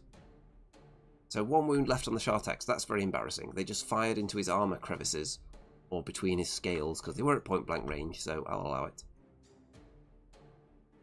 Turn 2 for me. My dragons move up into a position to attack. You can see my Warpfire Dragon actually attempted a charge there, but did not make it. I think I tried to charge who was actually in range. I'm not sure, it may have been this guy. I think I had a charge there. I attempted it, but didn't roll very high, so just ended up here. My general wasn't in range, so is now lined up in case anyone wants to charge the Warpfire, and the Dragon Ogres are just getting into position here to move up behind the dragons. The Shartak charges into the Skinks, kills a few of them. The Spawn and the Knights and the Chaos Warriors advance on the enemy this way, avoiding this guy, who we don't want to fight unnecessarily. If you notice the Warriors ever move particularly fast, then I probably used Steed of Shadows. On this occasion, I think I wanted to land in front of the Spawn, but I didn't. Or moved the Spawn slightly too far, so that they couldn't physically fit in front of him, I believe. Turn 2 for the enemy. The Carnosaur charges the Warpfire Dragon. Gets in there, and if he doesn't kill the Warpfire Dragon in one go, he's going to get hit, and he's going to be fighting 2 dragons at once, which I think will not end well for the Lizard. There's Warpfire Dragon and the Carnosaur. Let me look at the points for them. They're comparatively pointed. So you would think that would be even matchup, and then my dragon comes in there into the flank. You would think that would be game over for the Lizard. Skinks hiding so they don't get charged. Skinks forming a cloud. Now, this isn't an impenetrable wall of Skinks, but unfortunately I've set up slightly wrong here. Because, or have I actually? I don't know, maybe we've figured this out wrong, but if they get charged by Chaos Knights, then they would form up on the Knights, which would then allow the giant Spawn to random move into the flank of the Temple Guard. And I wouldn't mind the giant Spawn fighting them, because the concern is that I get in there, get challenged by 1 Temple Guard, if it's my dragon for example, and don't do much and keep losing combat over and over on static combat res, because I'm not allowed to stomp either, and risk running away. But the Spawn doesn't have to worry about that. He's not going to get challenged, and he's unbreakable. So he's just going to keep chipping away at them, and they may nudge him back slowly, but he would be a decent one to be fighting them. But we actually determined that the Knights can't charge the Skinks, because they couldn't wheel past the Spawn and still hit the Skinks, so that might be correct. But I was just looking at the movement tray here, and maybe when I was rotating it I was using the movement tray. But yeah, I think it is correct. I think even without the tray, I think it's still too much of a struggle, so I should have positioned them slightly differently there so they could have fit past the Spawn. Okay, you can see there's a vortex that's being cast here, and there is some damage onto my Dragon Ogre from one of the Bastillodons and its solar engine. The Shartak dies to some Skinks, which is very embarrassing, so not the best performance from him. And the Warpfire Dragon is killed in 1 hit by the Carnosaur, which I was disappointed by. I did do some damage to it, but not enough. And then the Warpfire Dragon exploded and killed the Dragon Ogre as well, because it was so close to them, which is also embarrassing. However, on the plus side, the Carnosaur is stuck. It overruns, but doesn't quite reach the Dragon Ogres, which means that my dragon can now see it, so it's going to get flank charged. So, in my turn, we've got the Dragon Ogres in the front, we've got the dragon in the flank, and obviously the Carnosaur would challenge me, so it doesn't have to also fight the Dragon Ogres, so they're not actually providing anything here. So there is no point in them really getting involved in this, because they don't add anything, because they're not sufficiently high unit strength to add anything for a close order bonus. So what really they should have done is try to get out of here. Now, it's not that easy, but I think they could have sacrificed a quarter of their move maybe and turned that way and then moved into the woods, because you'll see what happens in a minute and why it's probably the deciding factor in the game, even though I'm whooping this Carnosaur. So, In combat, I do some good damage to the Carnosaur. I destroy it in combat res. It flees, runs away, but because it runs away this way, on its last wound, it passes through the Dragon Ogres, 50-50 chance of just dying right then and there. It passes the Perils test, doesn't die, and then my dragon gets blocked behind the Dragon Ogres and can't catch it, and it's the enemy turn next. So if this thing rallies, then it will be able to walk straight onto my baggage train and be out of charge range of all my army, and then I won't be able to catch it for the rest of the game because there's not enough time. So, those Dragon Ogres getting involved in the combat there has potentially cost me the game, because I think the dragon has a decent chance of catching this thing if it doesn't get blocked by these chumps who weren't contributing anything. So, consider direction of flight and are you blocking your pursuit? And now I wasn't thinking about that because I thought I would just kill it with my dragon. But you should always think about worst case scenario. The spawn goes into the skinks and the knights just move past them into a position to fight something else. Turn 3 for the enemy, the Carnosaur rallies and just moves onto my baggage train, as predicted. So winning a combat has cost me the game possibly there.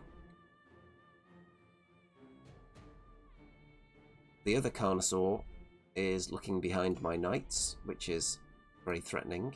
These skinks just stay out of my charge arcs and just lob poison javelins at me. The Bastillodon kills one of the knights with its laser beam. And the spawn is murdering skinks and pushing them back, but not enough of them yet. Into my turn 4, there's a vortex down that's moving around a bit, but isn't much of a concern.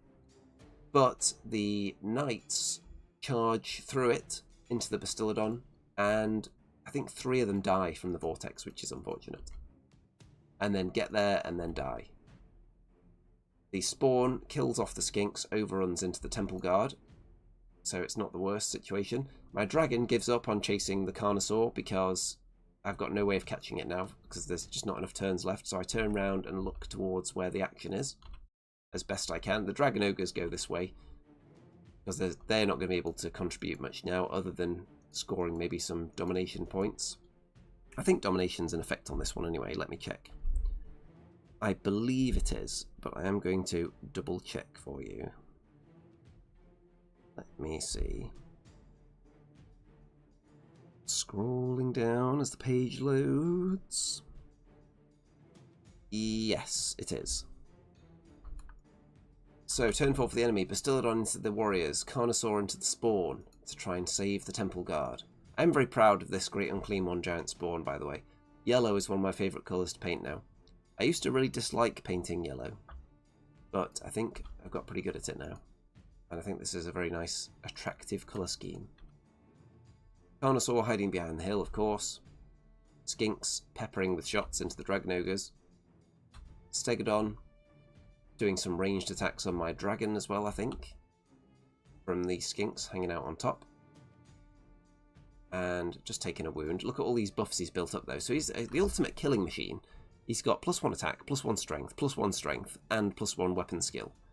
But he's got no one to fight now, after that unfortunate pursuit incident, because of the direction of flight. Now, if the Carnosaur had just rolled a 1, 2, or 3 on its perils test and died, then it would have been averted. So, the spawn gets killed in combat by the Carnosaur, and you can see that my warriors have turned round to face this way, because I'm not going to be able to win a fight here, I think. And I think my best chance of getting some points is to Steed of Shadows next turn and get onto the objective, the special feature here, and try and hold that and get the points for it. So, turn 5 for me. The dragon charges into the Bastillodon and murders it, of course, and then turns around to face the rest of the enemy. The warriors do get the Steed of Shadows off and land over here on the special feature. And I've put my Dragon Ogres in position here in case this Carnosaur with its last wound gets any ideas of getting involved in this combat. Turn 5 for the enemy. So we've got some charges, Temple Guard and the Stegodon into the Chaos Warriors. Not overly concerned, because I don't think I should lose by a huge amount there. The skinks are still being annoying. These ones are as well, just dancing around. My dragon couldn't make it to the baggage train in time, by the way, so I've not bothered with that anymore.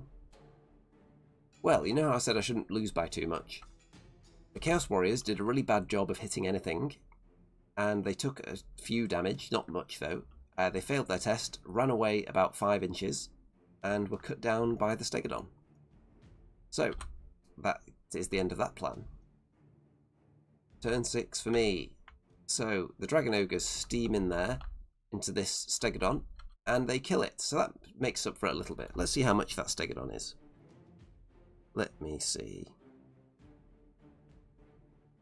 Where is that list? Here we go. Ancient Stegodon, 255 points. So, cheaper than my Wizard probably. Not really worth the trade, but still. Got some points back. And Dragon is just turning around and flames the skinks a bit, but doesn't kill enough of them. Enemy turn 6. We're going to have double Carnosaur into the Dragon Ogres because he wants to try and finish them off and rack up the points, but I'm secretly quite pleased that this one's come in because now I can try and do its last wound. And I do its last wound, but then the Dragon Ogres are killed, I believe, by the Stomp finishes them off. So, I lose the Dragon Ogres, but I get the Carnosaur. And that is a loss for the Warriors of Chaos. And I think, if we think back to that critical moment, if the dragon does one more wound and just kills this thing, who, by the way, has a 4+ ward save, so if the Warp Fire Dragon had still been alive as well, that would have helped to turn that off.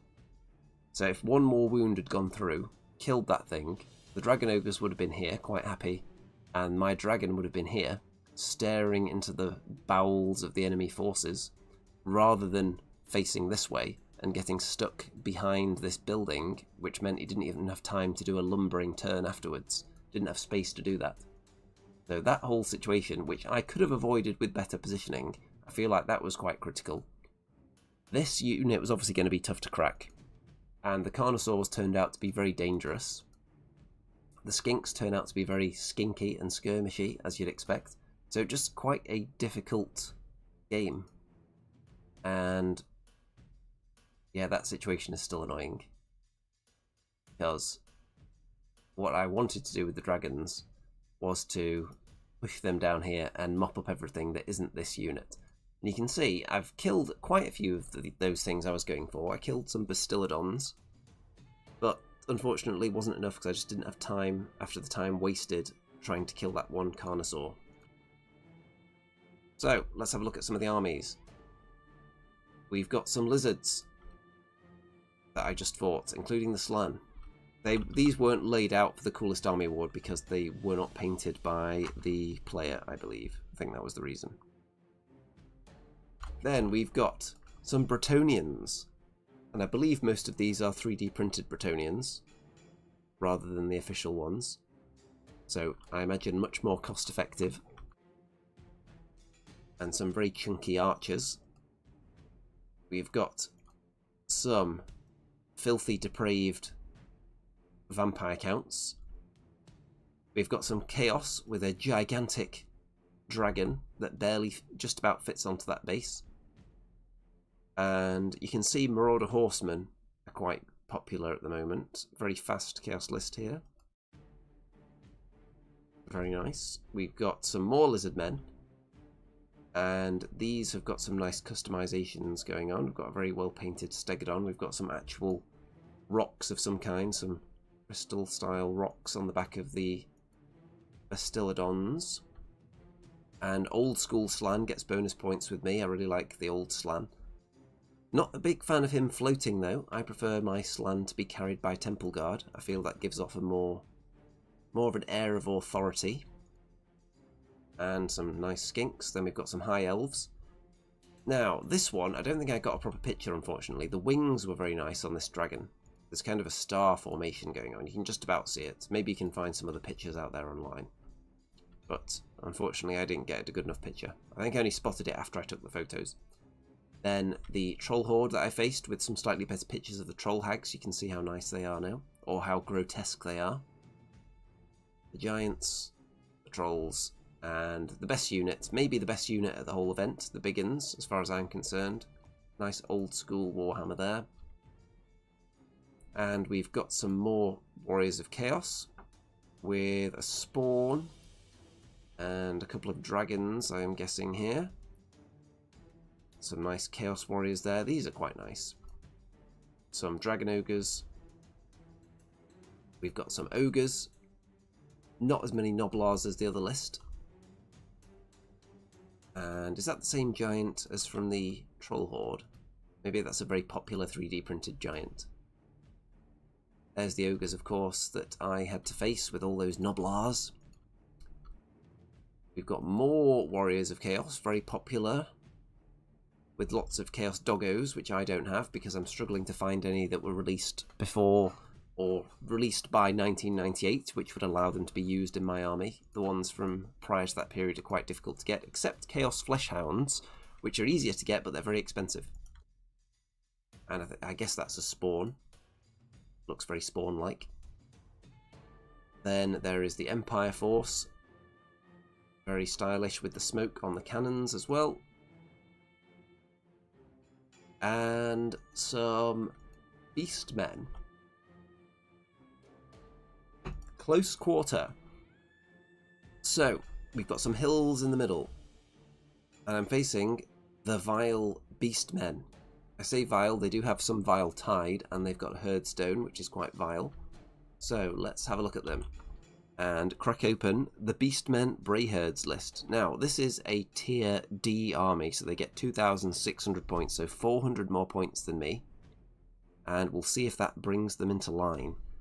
We have got, let's just go by the pictures, shall we? Oh, there's a lot of text in this list. There's a lot of stuff going on here. We've got a couple of Razor Gore. We have got some Dragon Ogres. We have got a big unit of Gore, I think these are. Let me see. Oh no, these are Ungore actually, are they? No, these must be Gore. Look at them. Yeah, Gore Herd, 27 of them. Hand Weapon, Shield, True Horn, Becalming Orb, and Monster Hunter's Tapestry. What a surprise, we see it again. No stomps into this unit, which contains a Doom Bull and a War Gore. And is it a second Doom Bull? Yeah, 2 Doom Bulls in there. So that whole unit can't be stomped. So that is to be avoided at all costs.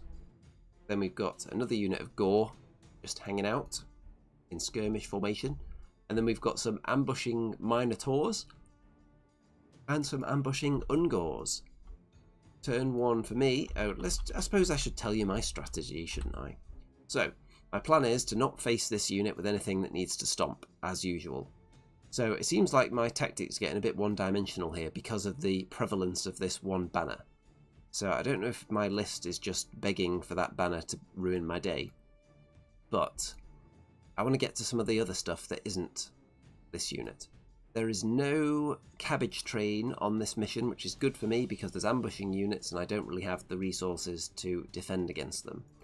We do have a couple of objectives here and we've got domination. So, if we look, we've got the spawn over on this side and the Dragon Ogres. The Dragon Ogres wouldn't mind fighting because very little of their damage output is actually based on these stomps.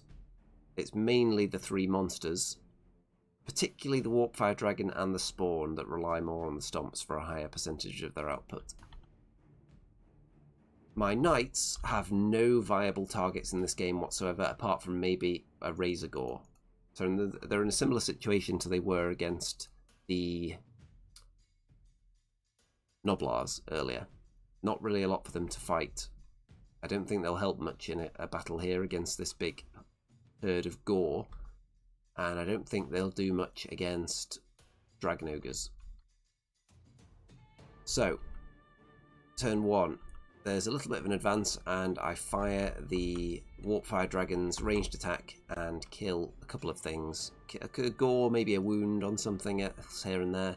It did land in like this zone here, so it almost landed right on a wizard, which would have been the absolute dream. Because the wizards are hiding in amongst there. You can see there's a small unit of Minotaurs, I don't think I mentioned there, and there's 2 Shamans. who are hiding around the Herdstone. The advantage Beastmen have, of course, is that the Herdstone can be held like a special feature at the end of the game and you can score points for it. It's only an advantage if you actually hold it, though. So, advanced a little bit, fired off as a bit of a shot. The spawn, unfortunately, went very slowly in turn 1. I'm keeping the Chaos Knights back to guard this objective and hold that when the warriors maybe want to go a bit further forward. Turn 1 for the enemy. Bit of an advance. The Razor Gore are closing in. And the Dragon Ogres are staying safe, which is wise because they would be a much juicier target than this lot for my flyers. And the Minotaurs, I think, are just holding the Herdstone. There is a Vortex right in front of me, so we'll see if that does anything. One Chaos Knight is shot down by some magic missile action as well. And it's my turn too. So, do you think I'm going to attack this Death Star? There's so many points in there, maybe it would be worth trying to get in there. We'll see if I can bring a lot of units on it at the same time, which would make it worthwhile. Okay, so I start setting up my surrounding of the Death Star. I'm not leaving myself in charge range, because I don't want to fight this thing one-on-one. I want the enemy to come towards me, and then I charge it with everything at the same time. Will they fall for that, or will I fail an impetuous roll with my general first, and then be forced to throw everything else in to support? We'll find out. +1 weapon skill has been gained so far, which is quite good for my general, not bad. And +1 toughness, which is only temporary. Turn 2 for the enemy. They choose not to push straight out into the open and get multi-charged. In fact, they're kind of angling round to get further away from the Dragon Ogres and the spawn, which is probably a good idea. And very cagey opening. The Minotaurs are on now, though. So they're going to be behind my lines. So I'm going to have to push forward a bit. And the Ungors have just popped up hiding for domination purposes. Turn 3 for me. So, you'll notice there's been a reasonable amount of movement here. Now, I believe let's see. Yep, I failed the impetuosity test. So I had to charge with my general. And then, hilariously, he's the only one that didn't succeed with the charge. So the Dragon Ogres and the Warpfire made it in onto the enemy. And the general, who is the reason they charged, because he was, oh, I'm so gosh darned impetuous, I feel like I'm going to have to charge, guys. And they say, oh, you're going in, I suppose we better go in too. And then he trips over a rabbit hole and doesn't make it in, and then everyone else makes it in. So that's quite funny. And the spawn is just moving beyond this, because the spawn against the Dragon Ogres wouldn't be the worst thing if I could hold them up from joining in. And my knights have moved up right into the face of the Razor Gore so they don't get impact hits against me. And I want to start that fight because I don't want them sneaking around the back, and I want to get away from the Minotaurs as well so they can't hit me. So, the combat didn't go too horrifically. I did lose, but both my units, I believe, ended up passing the leadership test quite well. Because, was I double outnumbered yet? Maybe. So I would have expected to maybe lose and then flee. I think I just rolled well. Then we have all these horrible buffs onto the enemy characters. So some of them have become stupid from the Eye of the Gods, but they're already in combat, so you don't have to worry about that anymore. So you might as well just keep rolling and then gaining all the other benefits like strength. And seeing these ones that are more bold than mine makes me realise I have to paint mine at some point in different colours for each buff, or debuff in some cases. The Minotaurs charge into the Warpfire, or try to, but they need to roll a 6 to make it. Dragon Ogres charge at the spawn. They do make it in, but it's a disordered charge because they can't quite close the door on it, so that's going to limit them a bit. The Minotaurs do make it into the Warpfire, and his tail and his face are so pokey that we just put a blank base in there so they can be in the right position. So that's now quite a complicated combat. The Razor Gore, I think they just move in front of the knights and don't charge. My Dragon Ogres run away after losing this fight against the Gore block and everything else. The Warpfire Dragon just gets butchered horribly. The Dragon Ogres flee, but they do not get caught.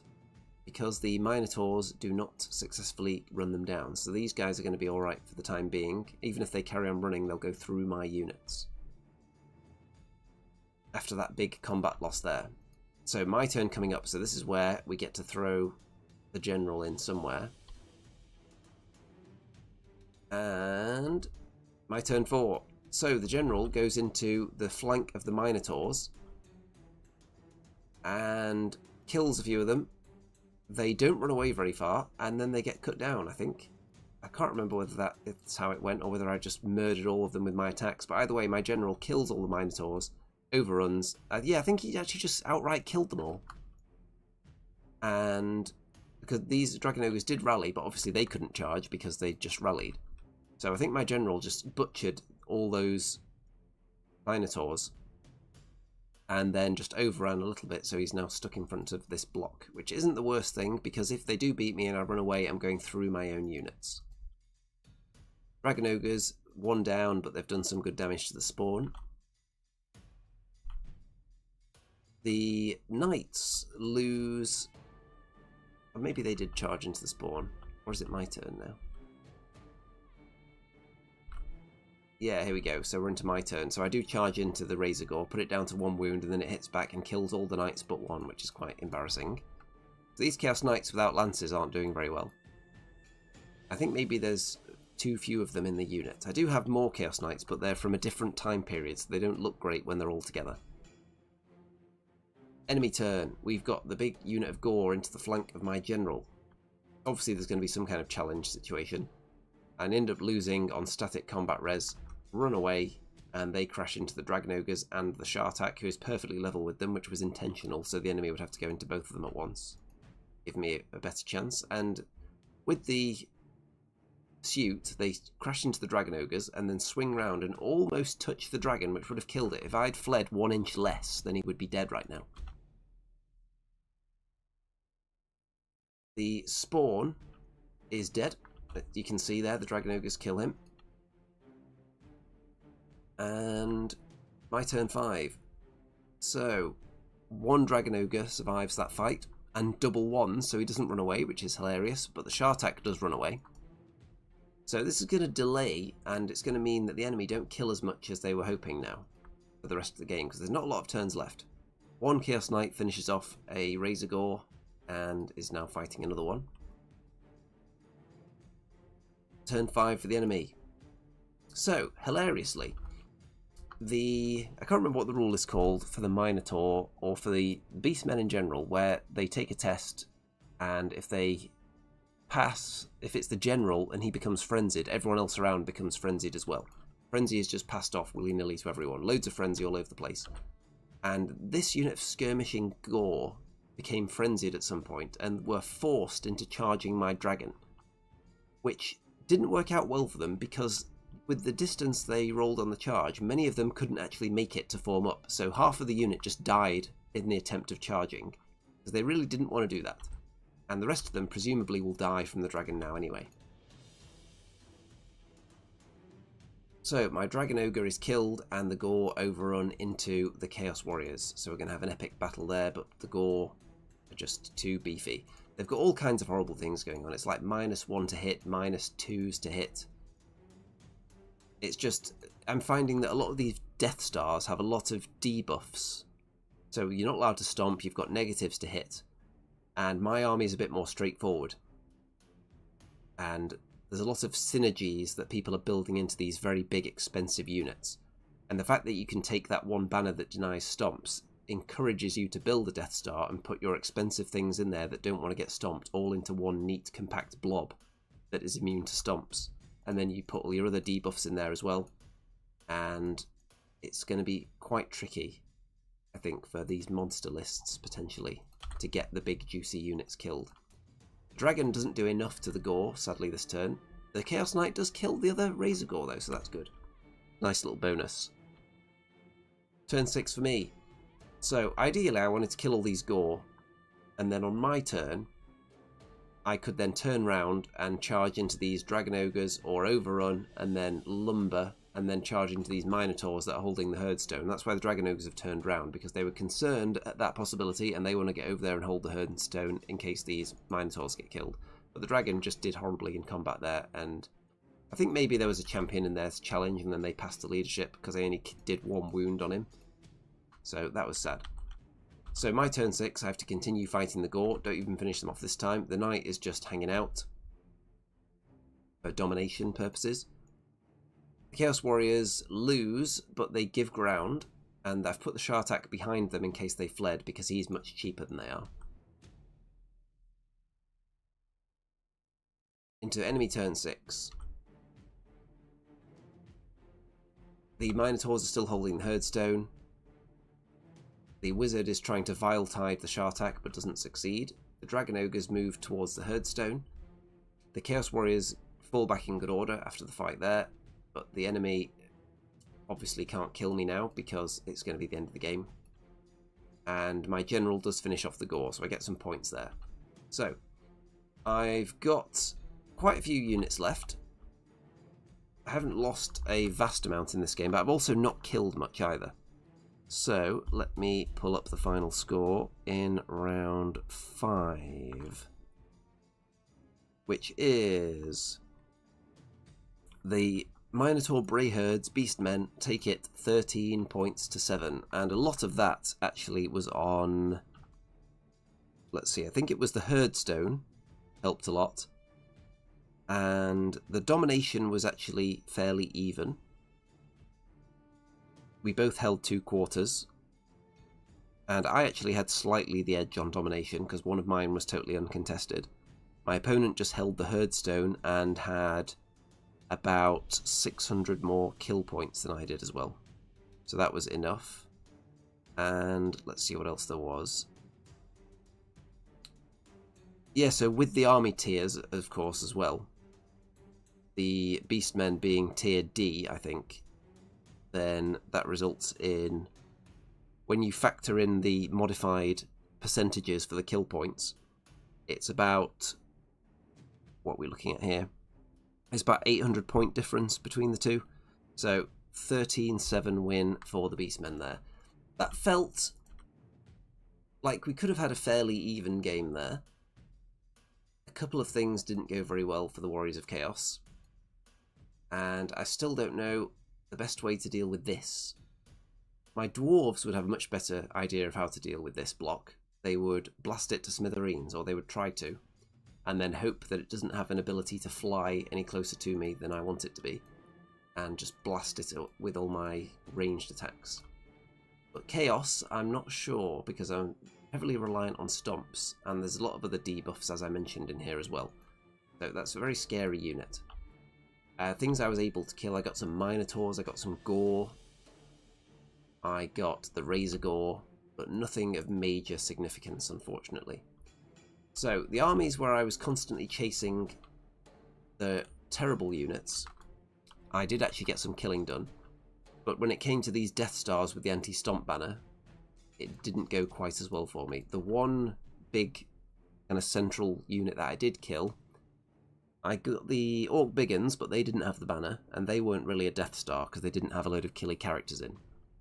So, it's one thing that separates the old world from other game systems that are out there these days, being able to pile up characters into units like that. And how do we deal with that from a Chaos perspective? I don't think these Chaos Warriors really have a job, unfortunately. They're one of 2 core units in the list, so they have to hold objectives, which they do okay, but they're very expensive for that job. And the Wizard in there, I feel I didn't get enough success out of my spells. I failed to cast a lot of spells. So I don't know if it's worth taking a big unit of Chaos Warriors as a Wizard bunker, at least with Demonology. So maybe I'll look at amending that. Maybe I'll just think about bringing a smaller unit of Chaos Warriors just to hold objectives, or painting the Marauders and using them for that job, and then having another character of some kind that isn't a Wizard. Maybe a mounted character to go in with the Knights to make them scary. They are, of course, vulnerable to a lot, Chaos Knights. They're just 1 wound each. Maybe I can look at getting a hero on a monstrous mount of some kind of demonic mount to hang out with some dragon ogres. That would be one option. I could also look at a demon prince if I get my bloodthirster painted. That would be another option, to have another character that's quite scary. I assume demon princes have stomp, do they, as well? So maybe I'm just doubling down on something that's going to be heavily countered in the future. I'd have to have a look at the rules for the demon prince. But, on the plus side, 3rd place, best painted army, coolest army award, artisan of the realm. So, happy with that. The army that won was the Lizardman army with the converted Bastiladons and the very nice Stegodon, I think. And 2nd place. Who was 2nd place? You know what? I can't actually remember which army finished 2nd place in coolest army voting now. I was just so excited at the prospect of winning 3rd place. And I would like to think, because I haven't won a top 3 in the coolest army voting in Old World before. I've had coolest model, or like 2nd coolest model, something like that. But the full army, I think what possibly pushes it over the edge is the only thing that's been added, of course, which is the spawn. So I think people just like the classic Great Unclean one look. And I was trying to find a shot where he's still alive, but I think it happened quite a while ago. So, a good, fun event, and let me look at the final standings for you as well while I'm here.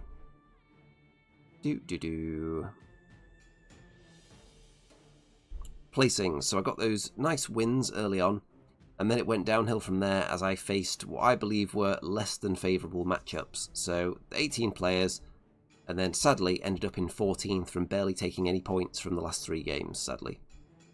And let's see, the people that I beat, where did they finish? That's always interesting to look at. Let's see. One of the players I defeated is 12th place, so higher than me. And then the other one is... the other one's below me, so that's okay. It's always funny when, if you defeat someone and then they finish really high up the table and you finish low down. So it just depends on the matchups, of course, which armies and which players you play against, what your list is suited to face, and what it's not suited to face.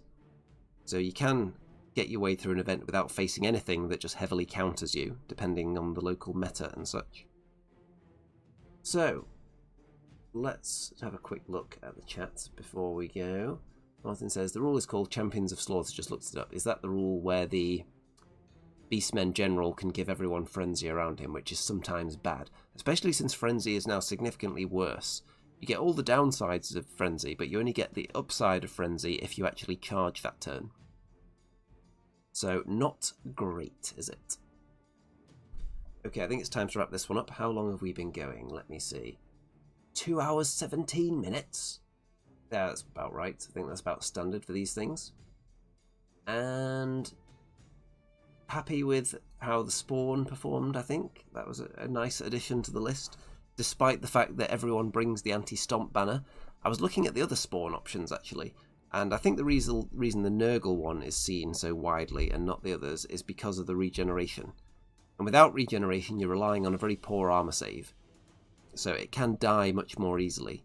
But the other spawn do actually look quite fun.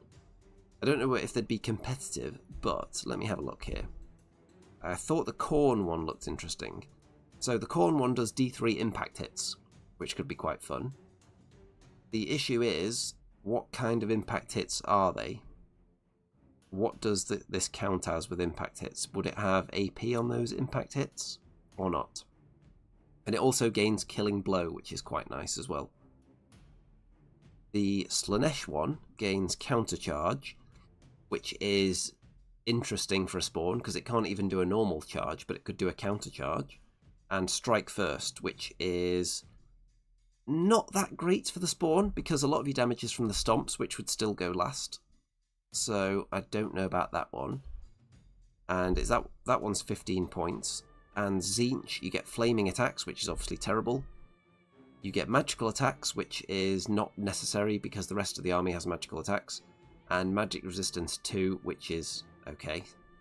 So yeah, I understand why Nurgle is the most popular one and why it's the most expensive, because you get Poison and Regeneration 5+. I don't think any of the others really compete in any way with getting Regeneration. The Khorne one is the most interesting, with the impact hits and the Killing Blow. But obviously, my particular model is just a Nurgle spawn. I mean, look at it. What else could it be? Okay, time to wrap this one up.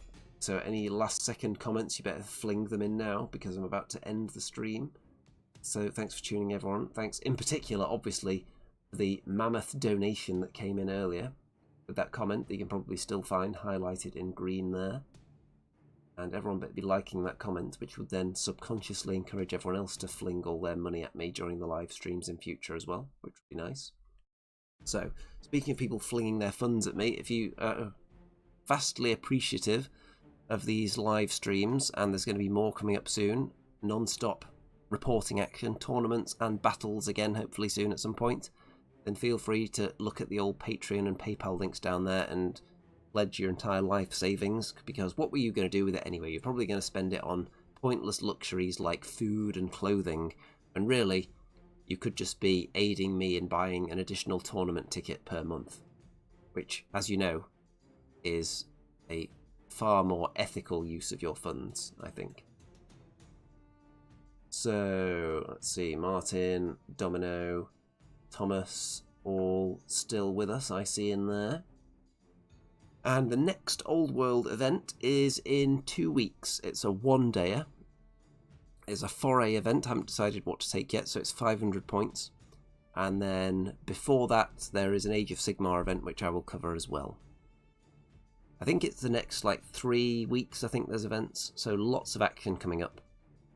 And you can look forward to just non-stop succulent, juicy, red-hot, finger-licking good, tender, moist, dishlicious content.